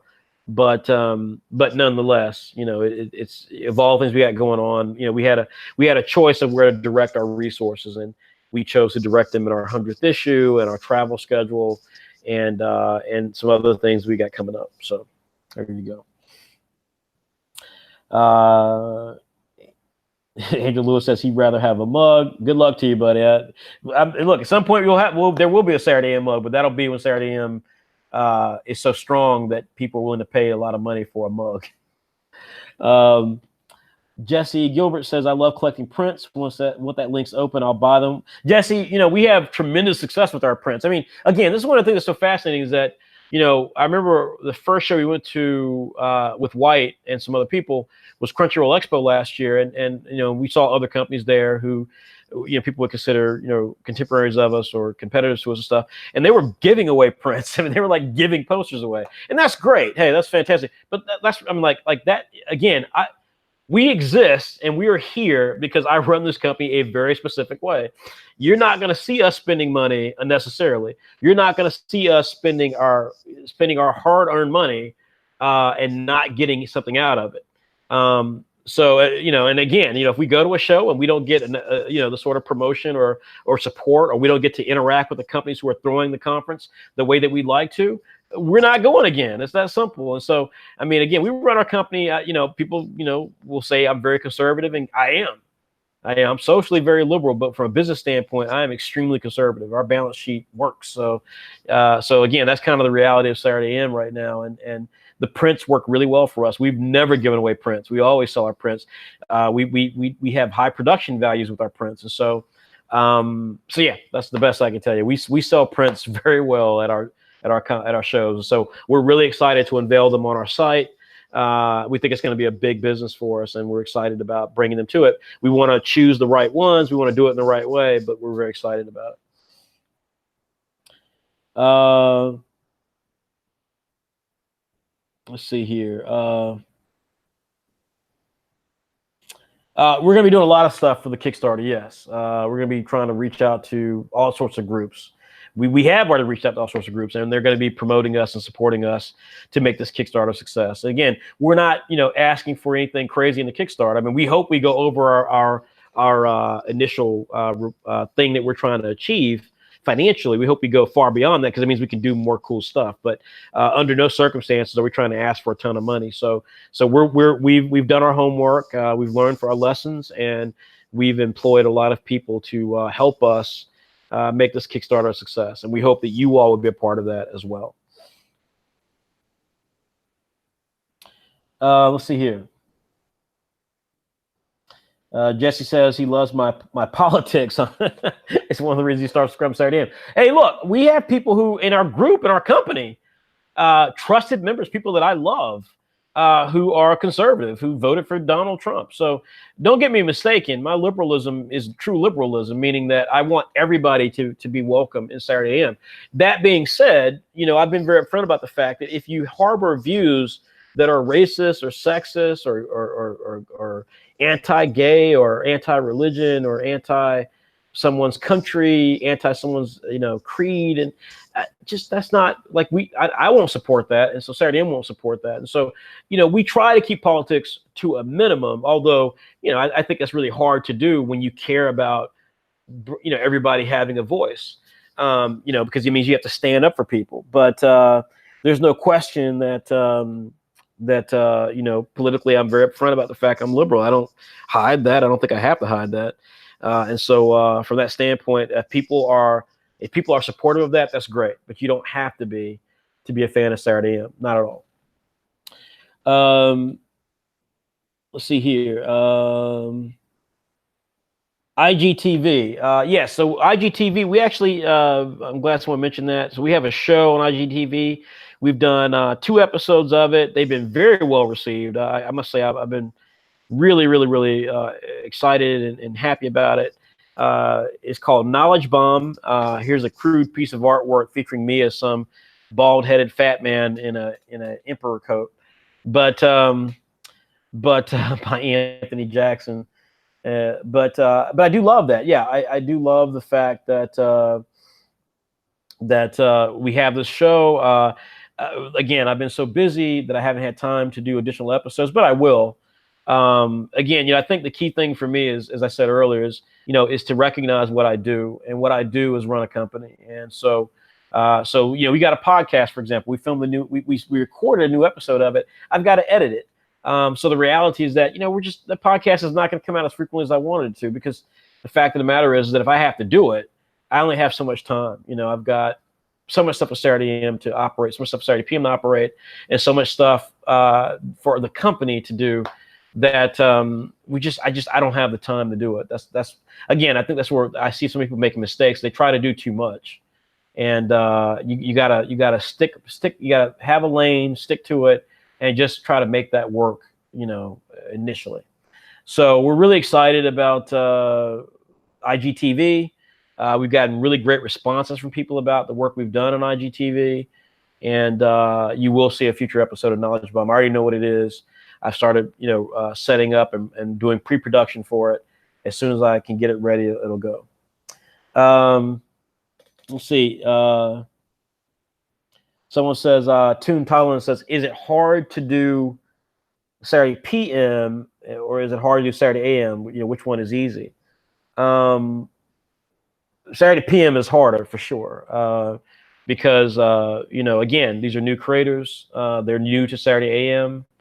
They're new to the company. I mean, so I have to, kind of manage their expectations. I have to push them to create. I mean, one of the things about being a publisher is that you have to have a vision for what it is you're trying to do. And I think, again, this is why there are creators who have left Saturday AM in the past, because, they thought we were just some webcomic portal that it's like, even though they maybe have never had experience and never had success, that we're just going to do whatever they say. That's not what a publisher relationship is. I saw someone posted something on Twitter that had a lot of responses to it. I didn't read it all, so I don't know where they went with it, but it was someone talking about, I want to talk about what publishers should be. And I didn't read it, so I can't say whether or not I agree with them. I know that this person, she's a very popular Kickstarter creator, so she has a fan base for her work. For me, a publisher, especially in the digital space, a publisher is someone who is committed to helping you become successful. And here's rule number 1: you're not going to be successful overnight. Here's rule number 2: you're going to sacrifice a hell of a lot more than you get up front. So a publisher who tells you that, you need to work with them, because they are telling you the truth. Again, I don't know what this other person was saying, because I didn't read her response, but I'm sure that and I'm talking to companies now who throw conventions about being on panels with some of these people. So you will see me getting out there more and giving my perspective on it, because I think my perspective is unique. But there's no question that I think a lot of these guys I would disagree with, probably because my view is very specific to being a person of color and trying to succeed in this industry. And I think that that there's no question. I think that just some of the stuff being told to people is poppycock. I'm trying to turn over a new leaf for these videos and not curse as much. This poppycock is BS, because it's just not true. It's not true for everybody. And the fact of the matter is that Saturday PM is a challenge. We've only had 2 issues come out because we've got creators who, whether they are experienced in terms of making stuff online or not, they're not experienced to what we do. They're not experienced to the way that we've built a brand. And so we've got to get them acclimated to that. We got to get them to understand our process and the way that we work. And with the way we work and our process is very different from every other company out there. I can say that comfortably. So that's why I tell people all the time, Saturday AM, Saturday PM is not for everybody.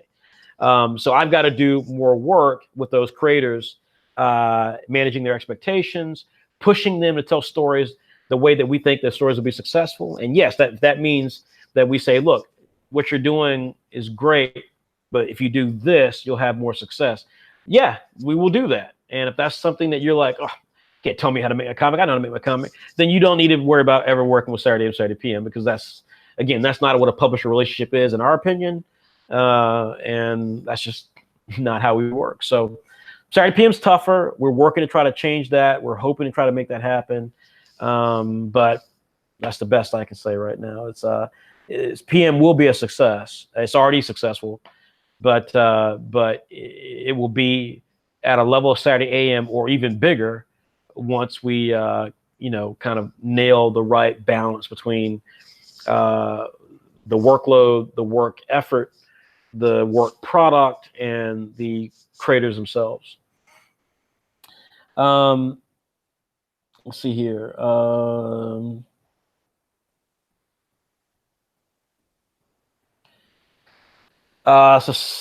Vicinia says, Frederick, I want my money to go far. Does Saturday AM make more profit through your store, or is it the same on Amazon? Obviously, we make more money on our store. I mean, anytime, folks, this is for any of you guys who want to make a comic. Anytime you're doing it in areas that you can control, you make more money, period. In fact, my dad came to visit me today. We had to run some errands, or he had to run an errand, and I went with him on a couple of things. And no, this was actually yesterday. I'm sorry, this was yesterday. But we had a conversation about this very subject. And what was it about? It started out because I was complaining about a company that we did some stuff with to check our emails. It's long story, stupid stories. I won't go into it, but I'll just say again, folks, if you want to do what I do, I wish you luck, because running this type of company, I wouldn't wish that on my worst enemy. And so when some of the people who are my enemies, I'm like, please keep doing what you're doing, because you have no idea how crazy this is. And I actually have experience. A lot of these guys don't. But this stuff is never fun. It's never fun. But so my dad has making this comment about it was about burgers. So we went from that thing I was telling him to burgers, and I was talking about how I'd eaten at this place called BurgerFi recently, and the burger was really, really good, but the meal was super expensive. It was like $17 for a burger and fries, and like they'd make this gourmet burgers and stuff, versus going to McDonald's, right? Now, McDonald's is cheap, and the food probably is not very good for you. Studies show. But compared to this company's burgers, McDonald's obviously is affordable. And my dad made this comment. He's like, well, it's like, yeah, but they're not making as much profit as McDonald's. And I was like, wait a minute, what? I'm like, how does that make, like, where do you get that from? And so he was trying to explain to me how he came to this conclusion. And folks, let's be clear. McDonald's is profitable because they're making less profit per burger than your local burger place, right? Your local burger place, Ted's Burger or Freddy's Burger or Bobby's Burgers or whatever it is that's a local, only exists in your hometown or your state or your city. McDonald's is far more profitable than them because McDonald's has McDonald's everywhere, but not because they sell the burgers for $1. Let's understand. McDonald's has to have a establishment everywhere to make pennies on the dollar for every burger that they sell for $1 to generate the profit that exceeds your local burger place. But your local burger place per capita, meaning, like for its actual product it produces, makes a hell of a lot more profit than your average McDonald's for a burger. Because they're charging you $16 for a burger. It's not costing them $16 to make a burger. It's not costing McDonald's $16 to make a burger. But McDonald's is saying, hey, we have tens of millions of people buying burgers at for $1. We're making what probably is not even an actual burger for $1, and we're making pennies, right? McDonald's profit on that burger is probably in the 5 to 20 cent range. Your local burger place is selling you a $16 burger or a $16 meal that includes a burger is probably making a profit that's, hell, maybe $10, $13, right? The whole thing is probably costing them less than $3, and they're making dollars off of you. So when you see what that profit looks like, right? When you see what that profit is, then the idea in terms of how it relates to us is really quite simple. And you, it's quite simple. When you control how you get profit, how you sell your product, how people interact with it, you will always make more money. Always. You may make more volume on Amazon because they get millions of people to their site regularly, daily, per hour.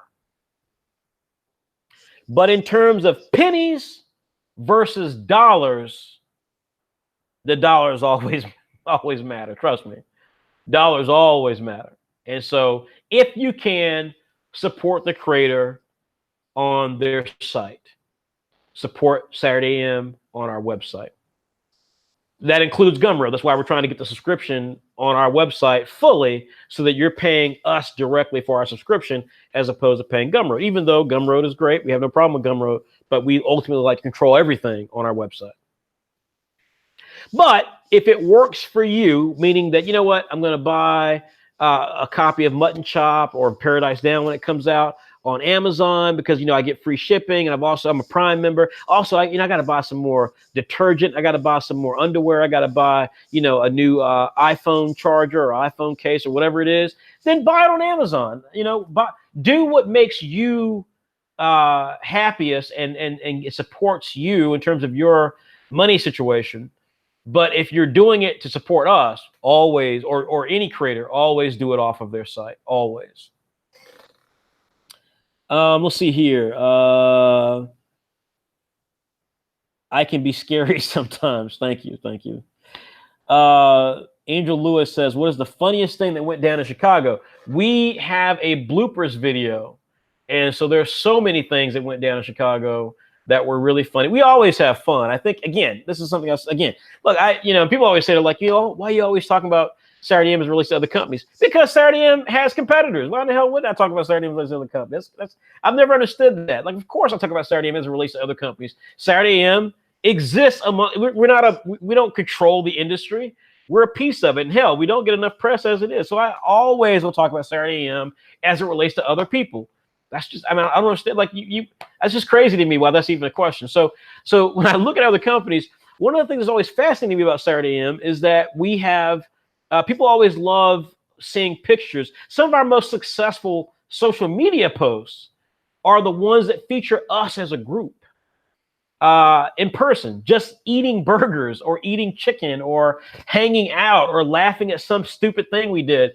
And the reason I think that is because ultimately with Saturday AM, even though we operate more like a business than other companies and we have more tangible business objectives and strategies, the fact of the matter is that, we are, and I've always said this, that, our brand is that we are the company you want to work for because we're doing the things that you've always wanted to see done.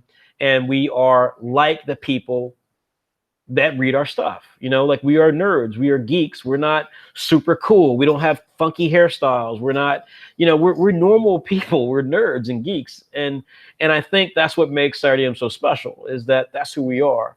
That's who our fans are. That's who we are. And I think that's how we've always been able to have such stronger fan bases than other people because they see that authenticity and they recognize it, right? Like we don't wear the coolest fashions. And I think about this, and I actually laugh about this one. I think I can see one day when we finally do get the press that we deserve, and they're like, hey, let's do a photo shoot with you guys and stuff. And they try to dress us up and stuff. And I think about, man, they'll probably have us wearing like really nice clothes and stuff. We'll still look like the slobs that we are because that's who we are. But nonetheless, I think you'll see that bloopers video soon. Someone asked about RDC World. So RDC World, what happened was that they reached out to us, or they reached out to White, and then we had a conversation about doing a collaboration, and we started planning it for our 75th issue. It didn't happen for a variety of things. It was nothing personal. It just didn't happen. You know, there were things that we were expecting and didn't get, and there were things that I think that they thought they'd be able to do that we weren't necessarily ready for, or thought that that's what we wanted to do, and so it just didn't fit. They very much still want to work with us. They've invited us many times to their DreamCon festival, and the problem with that, of course, is that we already were attending lots of other shows this year. I made it clear that we were attending this Wizard World tour back in, like, I think January or February. So so that was always a bit of a challenge. You know, we do love those guys. I think they're super funny, and I think they're incredibly talented. I think there'd have to be some things that would, you know, be very clear up front for us to work together, because again, Saturday AM, again, you know, we are a company, we are a business, and that is, I think, fundamentally the difference in us is that, you know, we operate, again, even though, you know, like I said, we're nerds and geeks and all those different things, you know, we aren't just all having fun, though. We are literally a business. We operate like a business, and so not a particularly, you know, super successful business, right? Like, I'm not driving a Maserati, but you know, we are a business, and so therefore we require things that we do to have a certain aspect to them. And even if we desperately want to work with groups like we do with RDC World, we still have certain things we have to do from a business standpoint, and we require that of the people we work with. And so, you know, it's going to have to happen. But I'm confident at some point we will do something with them, because we're all fans of RDC World, and I know that they have been desperate to try to have us go to their shows and do stuff. So you know, I'm sure something will happen at some point. I just don't know when, but at some point I'm sure it will. Someone says they appreciate my honesty and straightforwardness. Thanks. You know, oh, that's Felix. Yeah. No, I appreciate that. I try to be upfront, because I think that, again, I don't know how you do any of this stuff and not try to talk truthfully to people. Let me switch out this art here. I see a few more questions, and then we'll get back to the final sort of things that I want to talk about. Some kind of notes about things that are upcoming. So let me change that art, though. Mr. Crad Blue says he loves Saturday PM, Dark Web. Wish there were more issues. Understand you guys are doing a lot right now. We are, but trust me, Saturday PM keeps me up at night, because I'm desperate to get it done. So we are to get it out more frequently. So I'm working very, very hard. I'm terribly you know, bothered by the fact that we've not been able to get more issues out, but we will. And again, I'm closing, you know, deals with these other creators, and if that happens, you guys will absolutely see some amazing creators on Saturday PM. I mean, there's some creators coming to Saturday PM that, again, like I say, if everything works out the way it's supposed to, you guys are going to just be like, holy crap, like this. I mean, just unbelievable stuff. So we do have some good stuff coming. Let's see. First Saturday PM tank. I don't know what that's going to be. I don't know what that's going to be. I don't know what that's going to be. I just don't know. I would love to hazard a guess, but I can't even hazard a guess, because, again, you know, we got a long way to go, I think, with a lot of these creators. I would be surprised if you see the first Saturday PM tank in 2019. I would be surprised, but it's possible. I'll say that. Are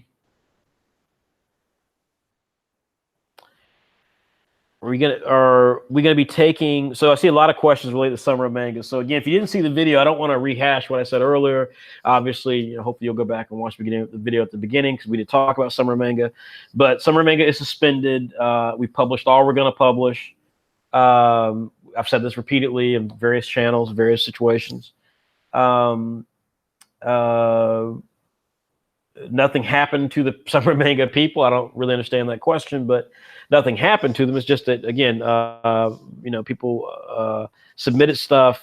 We published 6 things, and at this point, we're pretty much, done because we got so many other things going on, and the process itself is still a little difficult because, again, we get requests from people that that just aren't good submissions. In some cases, yes, it's the quality of the work is not very good. In other cases, it's the quality of the submission itself is horrible, meaning that it's not filled out correctly, and or they don't put the proper things in there for us to evaluate the work. And bottom line, as I said before, is that again, I think what people this goes back kind of a little bit to what I just said about RDC World.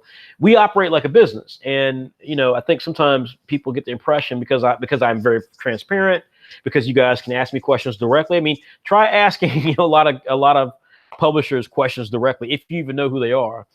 It doesn't work that way, and so we already do things that I don't think people give us a lot of credit for, because we do things that are meant to be very receptive and open for a lot of our fans.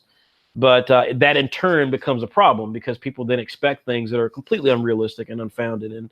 And in this particular case, one of the challenges we ran into is that we get people who are not at the level of talent that necessarily they need to be at for us to publish them, or we get people who don't even bother trying to fill the stuff out correctly. And that's just it's like every time we spend looking at entries that aren't correct, there's a part of us that, again, cares about diversity and cares about empowering young creators that wants to respond to you. That's where my transparency comes back to bite me, because I try to reach back out. We try to set up separate meetings to say, okay, well, look, here, you have another week. Try to get us some more information.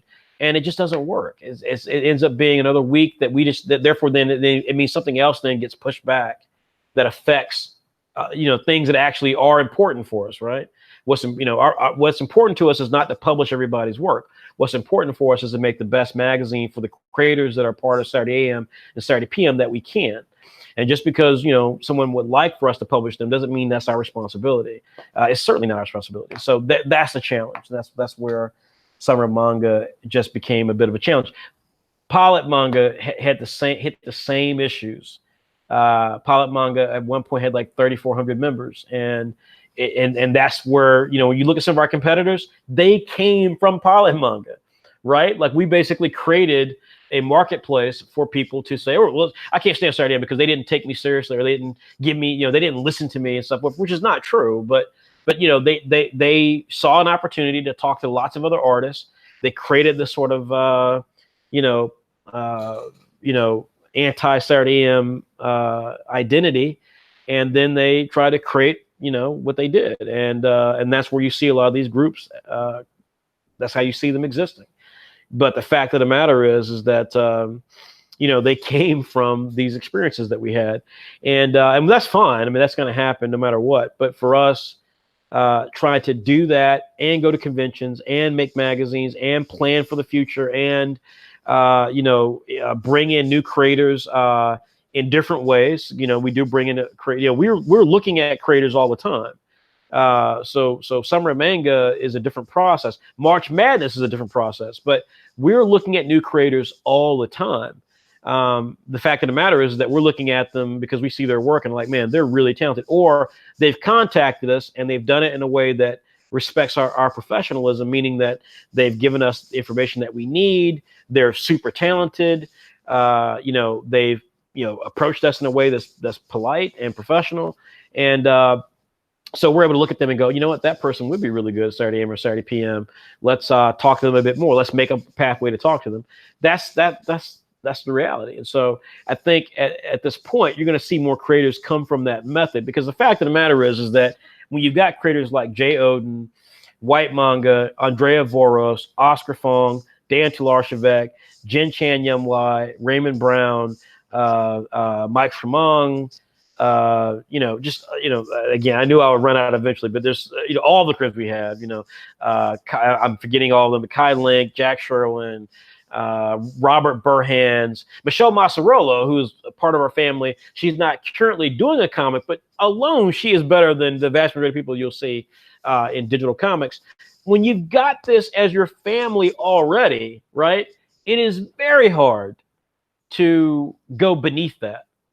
And so what ends up happening is that you're like, okay, well then, let's wait and see what new, creators come into the list. And from that standpoint, there's a handful of creators that will approach us that are super talented, that already have massive fan bases. And so, because of that, we'll be looking at those folks.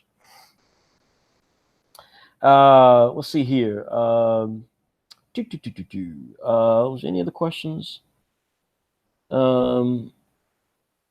Yes, Angel Lewis says Saturday PM needs its own editor in chief, and that is so damn true. That is 100% true. And I would love that we could find someone like that. And before you say I do it, we need someone who's got experience and can manage people the way I would manage them. And so that of course is not easy. And so or at least not easy given our place, right? We're not a big company. We don't have tons of money. So to get the sort of editor that Saturday PM would need, we need to pay big bucks. We just don't have that right now for an editor. So therein lies the challenge. But yeah, that's that. So I think that's most of the questions here. Great comment from Angel Lewis says, honest Fred, gotta love it. I appreciate that, Angel. Then Conjure the Dragon says, as long as I've been following you guys, I truly feel you do care. And I appreciate that. That is, again, that's unfortunately so rare of a sentiment, even though, as I was telling this manga anime person the other day, the fact of the matter is that, what frustrates me about our lack of coverage from some of these websites and magazines and stuff, and it's going to come, it will come eventually. But the thing that always frustrates me about it is that we have tons of videos and podcasts and issues and social media posts that make, I'm super transparent. I mean, all my flaws are clearly there, right? I've cursed. I've been very blunt sometimes with my assessment of things, and not that I think those things are detrimental to anything, but I've been you're. There's nothing about me that's that kind of comes across as this kind of ultra polished politician trying to say the right things, yada yada. I just try to speak truthfully, and I think the fact that we do that, if so many of you guys see that, I've always been amazed that people then try to spin BS to me about why we're not getting coverage. It's like, I know why we're not getting coverage. And it's people choosing not to cover us. It has nothing to do with our accessibility. It has nothing to do with our talent. It has nothing to do with our quality. It has nothing to do with our with how much we push ourselves out there. Our stuff is so readily out there that if you ever had a question about Saturday AM, you can Google it, and trust me, you'll find it. We did an audit recently where we paid a lot of money to have our brand audited, and folks, we had an A. We got an A. So this idea that Saturday AM's got to do things differently. The only thing differently that they want us to do, frankly, is pay money, is take them out to dinner and do these things that, frankly, we don't have the money to do. If we had money to do that, we'd pay our people more money before we do that, right? So we know our time's going to come eventually, but I do. It's always appreciated when people appreciate how honest we are. So that's that. We don't have a wiki because we'd have to manage it. We've had people try to set up wikis, and it always goes away because it requires it to be validated, and we don't have the time to validate stuff.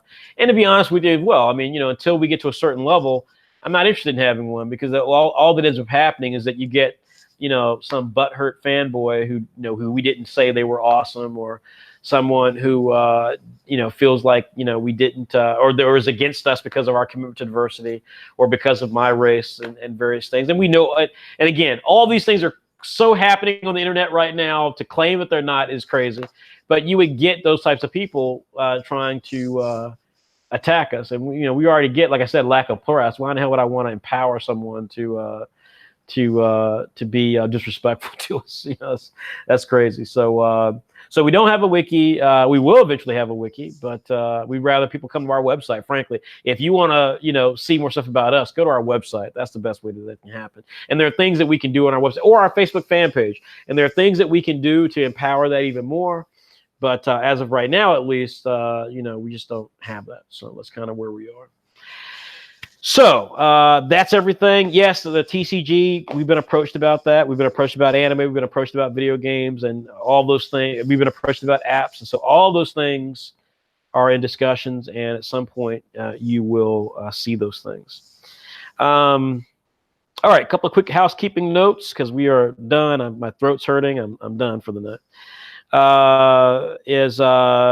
Issue number 3 of Saturday PM will happen in September, as I said, and you will get to see more Bakasi. Bakasi, the second installment of Bakasi from White Manga, his first new manga since creating Apple Black, and then of course becoming a part of Saturday AM. The first new manga will actually appear and will debut in his debut in issue number 2 is out now. You can get it at our store on our website. But Saturday PM issue number 3, which has the next part of Bakasi, will debut this month. And so I hope you guys will check it out. It's been done for weeks, for months. It's some of White's best stuff. And then, of course, I indicated more White manga will happen in issue 95 of Saturday AM, because that's when Apple Black, returns. Next up, if you are, learning about us for the first time, and these videos tend to do very well, so I trust that you guys will check us out now that you've seen this video. But if you're discovering us for the first time, folks, Saturday AM, the world's most diverse shonen manga anthology. We're about to hit our 100th issue. Don't take our word for how good it is. You can find out for yourself. We always have issues for free on our website. Now, what we do is we go back into the history of Saturday AM. We put 4 issues for free on the website, and you can check them out. You go to www.saturday-am/free issues. I think currently it's the first 2 issues of Saturday AM and 2 of our most recent issues. I think issue 87 and 88, or I'm sorry, yeah, somewhere around there. So you can find those on our website at free issues, and we update them every couple of weeks. And so you can always find some content there to read and explore. Yes, some of our stuff is from the very first year, so it's old. The design is old. Some of the artwork is these guys are new artists, and they're getting better and better, obviously, over the last 5 years. So, but we're proud of those issues nonetheless. So check them out. And then, of course, we have 2 of our later issues up there. You get to see, obviously, the evolution. It's not the best way to follow a story if you're trying to follow stories of Saturday AM that way. But, again, it is a way to check out our magazine and get to experience what we do without just listening to me or some of our fans go on about it. So I hope you will do that. If you, again, want to check out videos from our Wizard World Chicago, you will see that. You can go on to our to Jay Odin's YouTube account. It's JEYODIN, and there you will find, I think it's like a 30-minute video, our experiences at Wizard World Chicago. Jay is super talented. He put together this great video, took some great footage. You'll see me, you'll see Andrea, you'll see Robert and Michelle Masro. You'll see some of our fans. You'll even see, I think, a few creators, and you'll get to see all of that on Jay's video. We have some videos as well that will be uploaded, including some stuff for Comic Draw, where a fan in the crowd at Wizard World got to take on one of our artists in kind of a draw off like March Art Madness. So you will get a chance to experience that on the videos that we upload, which will be in the next couple of days. So of course, if you're on our YouTube channel right now, you will see it in a couple of days, or at the very least within the week, and you'll have a chance to again check out all this great content from Wizard World Chicago. Our best show we've ever done, and it's given us some real knowledge about where we're going with that. Our road to 100 is officially kicked off with issue 91. 92 is out, and 93 is getting ready to come out. Massively Multiplayer World of Ghosts has returned. It kicked off our run of Road to 100, all the issues leading up to issue 100. It is going to appear basically in every other issue, just about. And this is a great series with a great artist named Oscar Fong. It features an Indian lead character, so we're really excited about this. So hopefully you guys will check it out. It's going to be really, really, really good, and people have responded to it really well. Likewise, if you are all about more of our diversity, then you know that Clock Striker is one of our most important, most popular series, and Clock Striker is on the docket. I've seen the first several pages, and the remaining stuff is coming in as we speak. And so this should debut around issue 96. We hoped it could have come sooner, but we'd rather the artists and everything with this comes along the right way. And so for that, we're really excited. So great artists, great style. It's going to be great. We're going to then have volume 1 come out sometime in 2019. Of course, you can always support us. Now, folks, our subscription rate is actually going to be going up. So we're going to be moving soon to $30 a year. That basically, if you were to do the math, of course, comes out to a little over, it was about $3 per month. Let me do the math on that because I'm tired and my thinky's not that good. It comes out to about $2.50 per month. But we're going to start having a premium subscription that operates at that level. So please, if you want to support us, you can subscribe now, save yourself $5. But we're going to have a lot of goodies as a part of that. And one of the things we're trying to get to is to have not only Saturday AM, Saturday PM, but to have other content that you'll have access to. And we're negotiating those things now. So be on the lookout for that. It's going to be all on our store. So when you see this new subscription possibility on our store, you'll be able to subscribe directly on our store. And it's going to be really cool. I'm really excited about it as a possibility. But I'm not. Look, chances are the subscription rate will go up even more than that because again, we're producing really strong content, and we've got really big ideas for how we want to do this stuff. So at some point, that may even go up even further. But $2.50 per month, we think, is the right place for where we are, and we think you guys will appreciate it. So keep that in mind because that is coming soon. Likewise, if you are a creator, so if you have your own ideas for stuff, of course, you may want to try to come in and work with us and such, and that's something that you could try. But the one key thing I would say to you is that, folks, you do not have to try to get into Saturday AM. In fact, as I've indicated earlier, that's probably going to be hard because we're just not built for that. We're not this website where everybody can upload their comics. We operate totally differently, and I made that clear to White when I sold him on coming to join Saturday AM. I've made this clear to all of our recent creators, to creators that are coming that you don't know about yet. I've always made it clear that Saturday AM and Saturday PM is a brand. It is not a warehouse for everybody's content. And so because of that, we sell ads. And the ads are really important for us because it is a really important revenue stream for us. Our ads start at just $10. Like everything, we try to provide all this extra value as a result of it. So for your ad, you actually get to stay in the magazine with your ad until someone outbids you. So that might be one issue, that might be 10 issues. So this is a really great thing to do. We will design your ad if you need help with that for a reasonable rate. You guys have seen our design, you know how good we are at design. But likewise, if you've got a great thing to promote it. This is Celestial Pulse. It's a great ad, still one of the great ads that people have bought for us. I think it's still in the magazine. So again, if you've got the money and you're going to try to get your stuff out there, and you want to be part of our huge fan base that we've got, buy an ad. It is so reasonable. Trust me, if you try to buy an ad on a big website, you're talking hundreds of dollars. Our ads start at 10 and go up. They're going to probably rise in price eventually, but they go up to about $45 or $50, and it's totally reasonable, And so again, if you are trying to do that, I hope you will push yourself and get out there. I think this ad was Vicinia's ad, and we still love it. Every time we see it, we think it's great. So please put yourself out there, buy an ad. It supports us and supports you, and it's a great thing to do. Likewise, we have, said before, this year we will have 100 issues of Saturday AM. We will have issues of, we hope to have 5 issues of Saturday PM out. We will have 10 graphic novels out.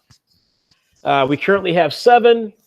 We have 3 more to go: Paradise Down, Spoon, and Bully Eater Volume 2. Hammer, we hope, will come out by the end of the year. That's going to be a new type of tank for us, which will be our 11th, but there's a chance and possibility that it comes out at the very, very beginning of 2019, just based off of things that we're dealing with in terms of production. But regardless, that's a hell of a thing, folks. That's a hell of a place to be. Again, I know, like I said, people are out there and they get press and so forth. But like I told this person in the manga space, I will never understand how we didn't get more press at this stage of our life. We've got, we've produced 100 issues. Very few people have done it. We've got a second magazine that's doing well. Very few people can manage to have one magazine, much less two. And then now we've published consistently graphic novels, and we're about to hit our 10th at the end of the year. And not only that, but some of our graphic novels sell better than properties from other manga publishers in the United States. Some of our stuff is sold better than some of the other manga publishers here in the States. So I'll never understand it, or at least I'll never agree with the excuses I hear. But our time will come. But Mutton Chop is what matters now. It's a great book, great group of creators, and you can buy it right now on our website or on Amazon.com. We hope you will do that and show some love for these amazing creators. And right behind it is coming Paradise Down, which is going to be big. Bully Eater Volume 2, of course, which is going to be very successful with the great fan base that it has. And Spoon Volume 1, which we've got a really unique idea for how we're going to do that. We think you guys will love it, and we hope you'll check it out. So that is a lot of the stuff we have to talk about there. Again, if you want to I'm sorry, one last thing. Sorry about that. One last thing is Comic Draw. We talk a lot about Comic Draw. They're one of our biggest advertisers, one of our biggest sponsors, and one of our biggest brands that we believe in and that believe in us.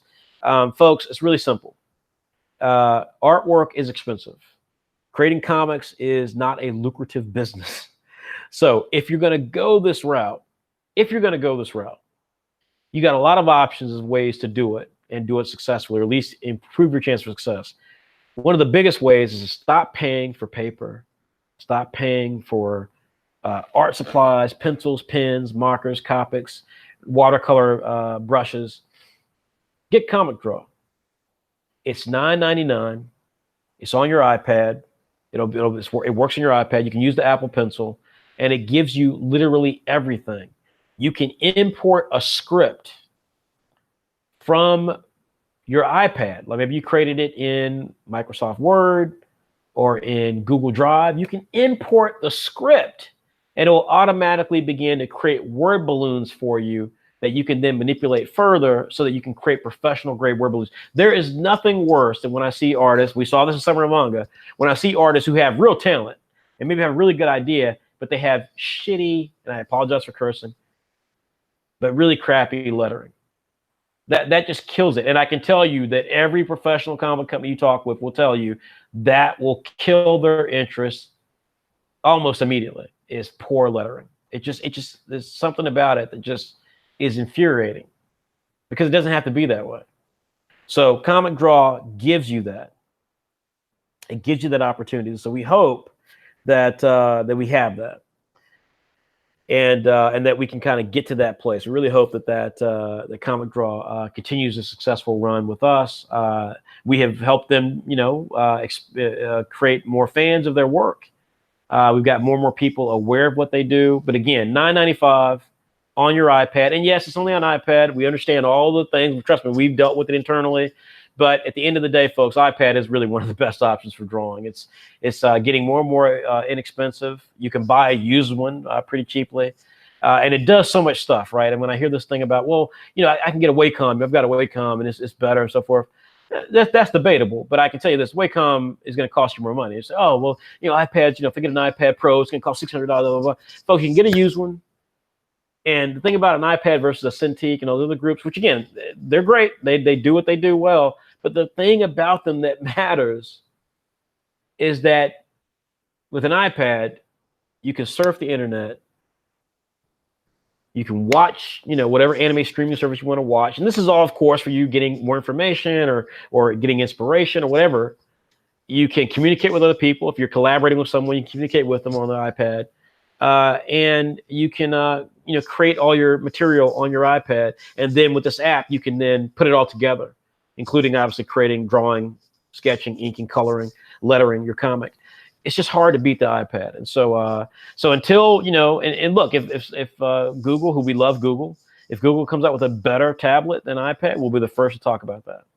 and we'll be the first telling Plask to make a Google version, a Chrome version of Comic Draw. But in the meantime, we've tried it, we've used it, we currently use it for many of our series, and when we go to events, we have all sorts of setups for people to try it, and they come away saying, "Wow, I didn't think I would be able to draw on an iPad or use an iPad like this, but this does rock."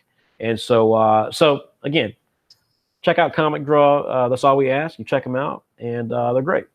And we hope you guys will give them a chance. So that is everything I got to say. I will answer any last questions, and that's going to be it because my throat is killing me. So I'm going to leave our web address up here for people to check out. Any final questions here?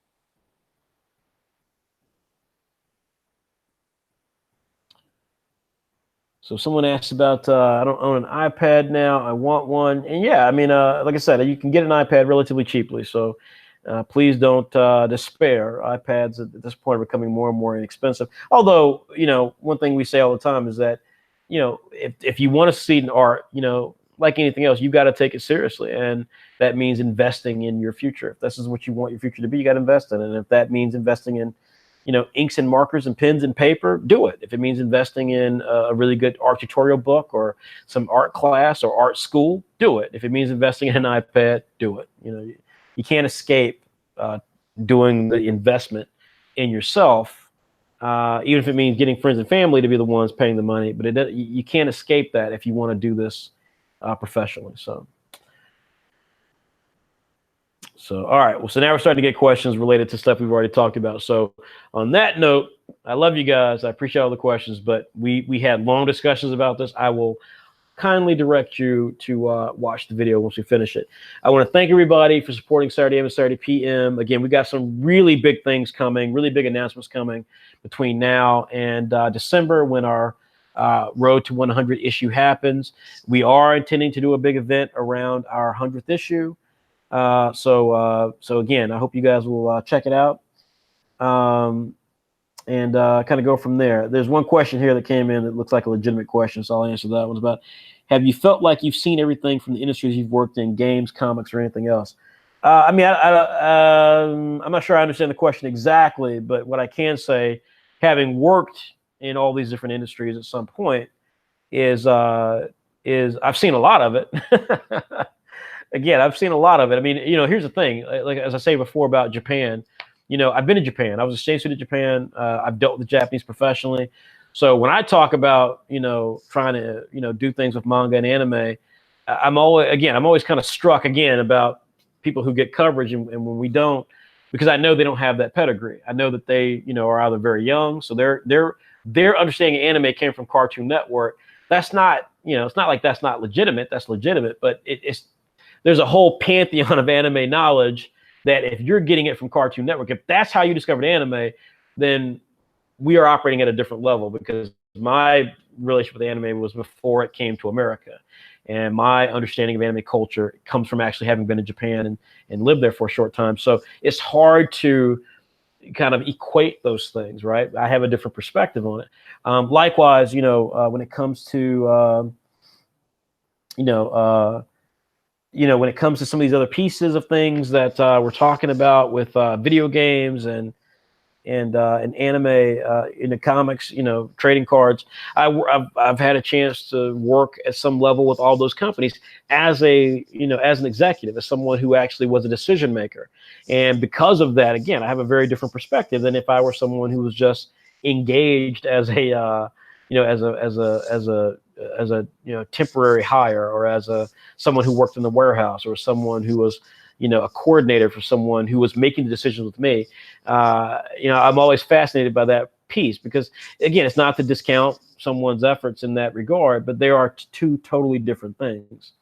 So when you have experience level at a higher perspective, at a higher level, you're looking at it from a different lens, and I think that has been interesting for me. So yeah, I've seen the industries from different perspectives. They have all given me a sense of understanding that has given me a perspective for focusing how my creators behave and how they and what their expectations should be, and what our efforts have to be to make Saturday AM, Saturday PM a success.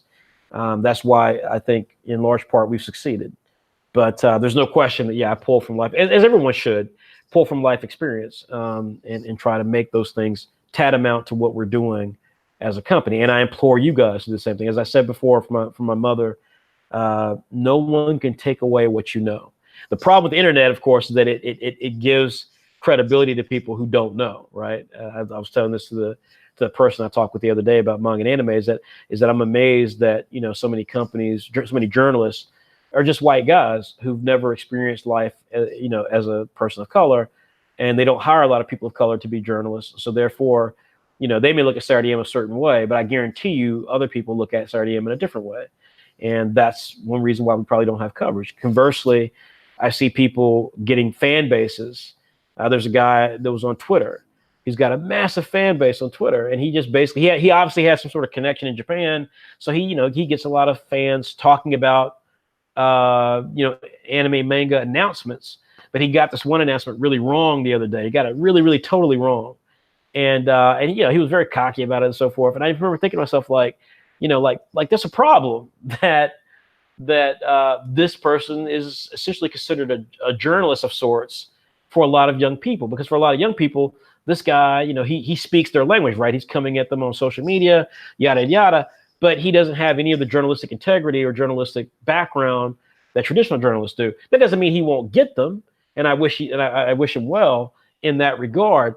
But there's a problem when this person is being elevated because of connections that he's got, and because of the internet, to be something that he's not. At this point, he's not an actual journalist. He doesn't have that actual background or skill set, and he doesn't have that track record, and he doesn't have those sources. He doesn't vet those sources, and that becomes part of the problem. So I think, again, you know, I think if you're going to pursue this in any range, my biggest hope for people is that they'll try to take what they do seriously, and they'll try to understand it's not going to happen overnight, and they'll respect the fact that you got to crawl before you walk, you got to walk before you run, and they'll look at the fact that at the end of the day, if you are not serious in what you do and take what you do seriously, people may exploit you because you've got a certain cachet, you've got a certain association that they want, or you've got a certain following, a la this young man on Twitter. But at the end of the day, they're not going to respect you, right? They're not going to give you breaking news if you're a quote unquote journalist on Twitter. They're not, you know, Viz is not going to say, hey, here's some information I want you to use on your 60, you know, whatever thousand Twitter followers or whatever thousand YouTube followers. They're not going to do that. They're going to go to the traditional sources because they recognize that at the end of the day, there's still a credibility gap. Same thing with us. You know, the people who approach us, you know, they have, you know, talked about these other companies that are competitors to Saturday AM, but they come to us because they recognize that, you know, the way that we operate and the things that we've accomplished are just levels beyond other groups. And as I say to my guys all the time, that's, you know, you got to take what you do seriously for people to take you seriously. And that's essentially what we try to do, what I hope you guys will endeavor to do for yourselves. So that's it. Thank you for September Pub Talk. We will do another one in October. In the meantime, stay tuned to Saturday AM, of course. We've got big announcements coming. Issue 93 should be coming in the next couple of days. And Saturday PM will come out sometime this month. Issue number 3. And again, we got some big announcements coming for new creators and so forth that you will want to see. So please check that out. Thank you again for supporting us. Thank you for being supporters of us in terms of being vocal on your belief in Saturday AM and Saturday PM. We cherish that incredibly. So thank you. And we will see you guys soon.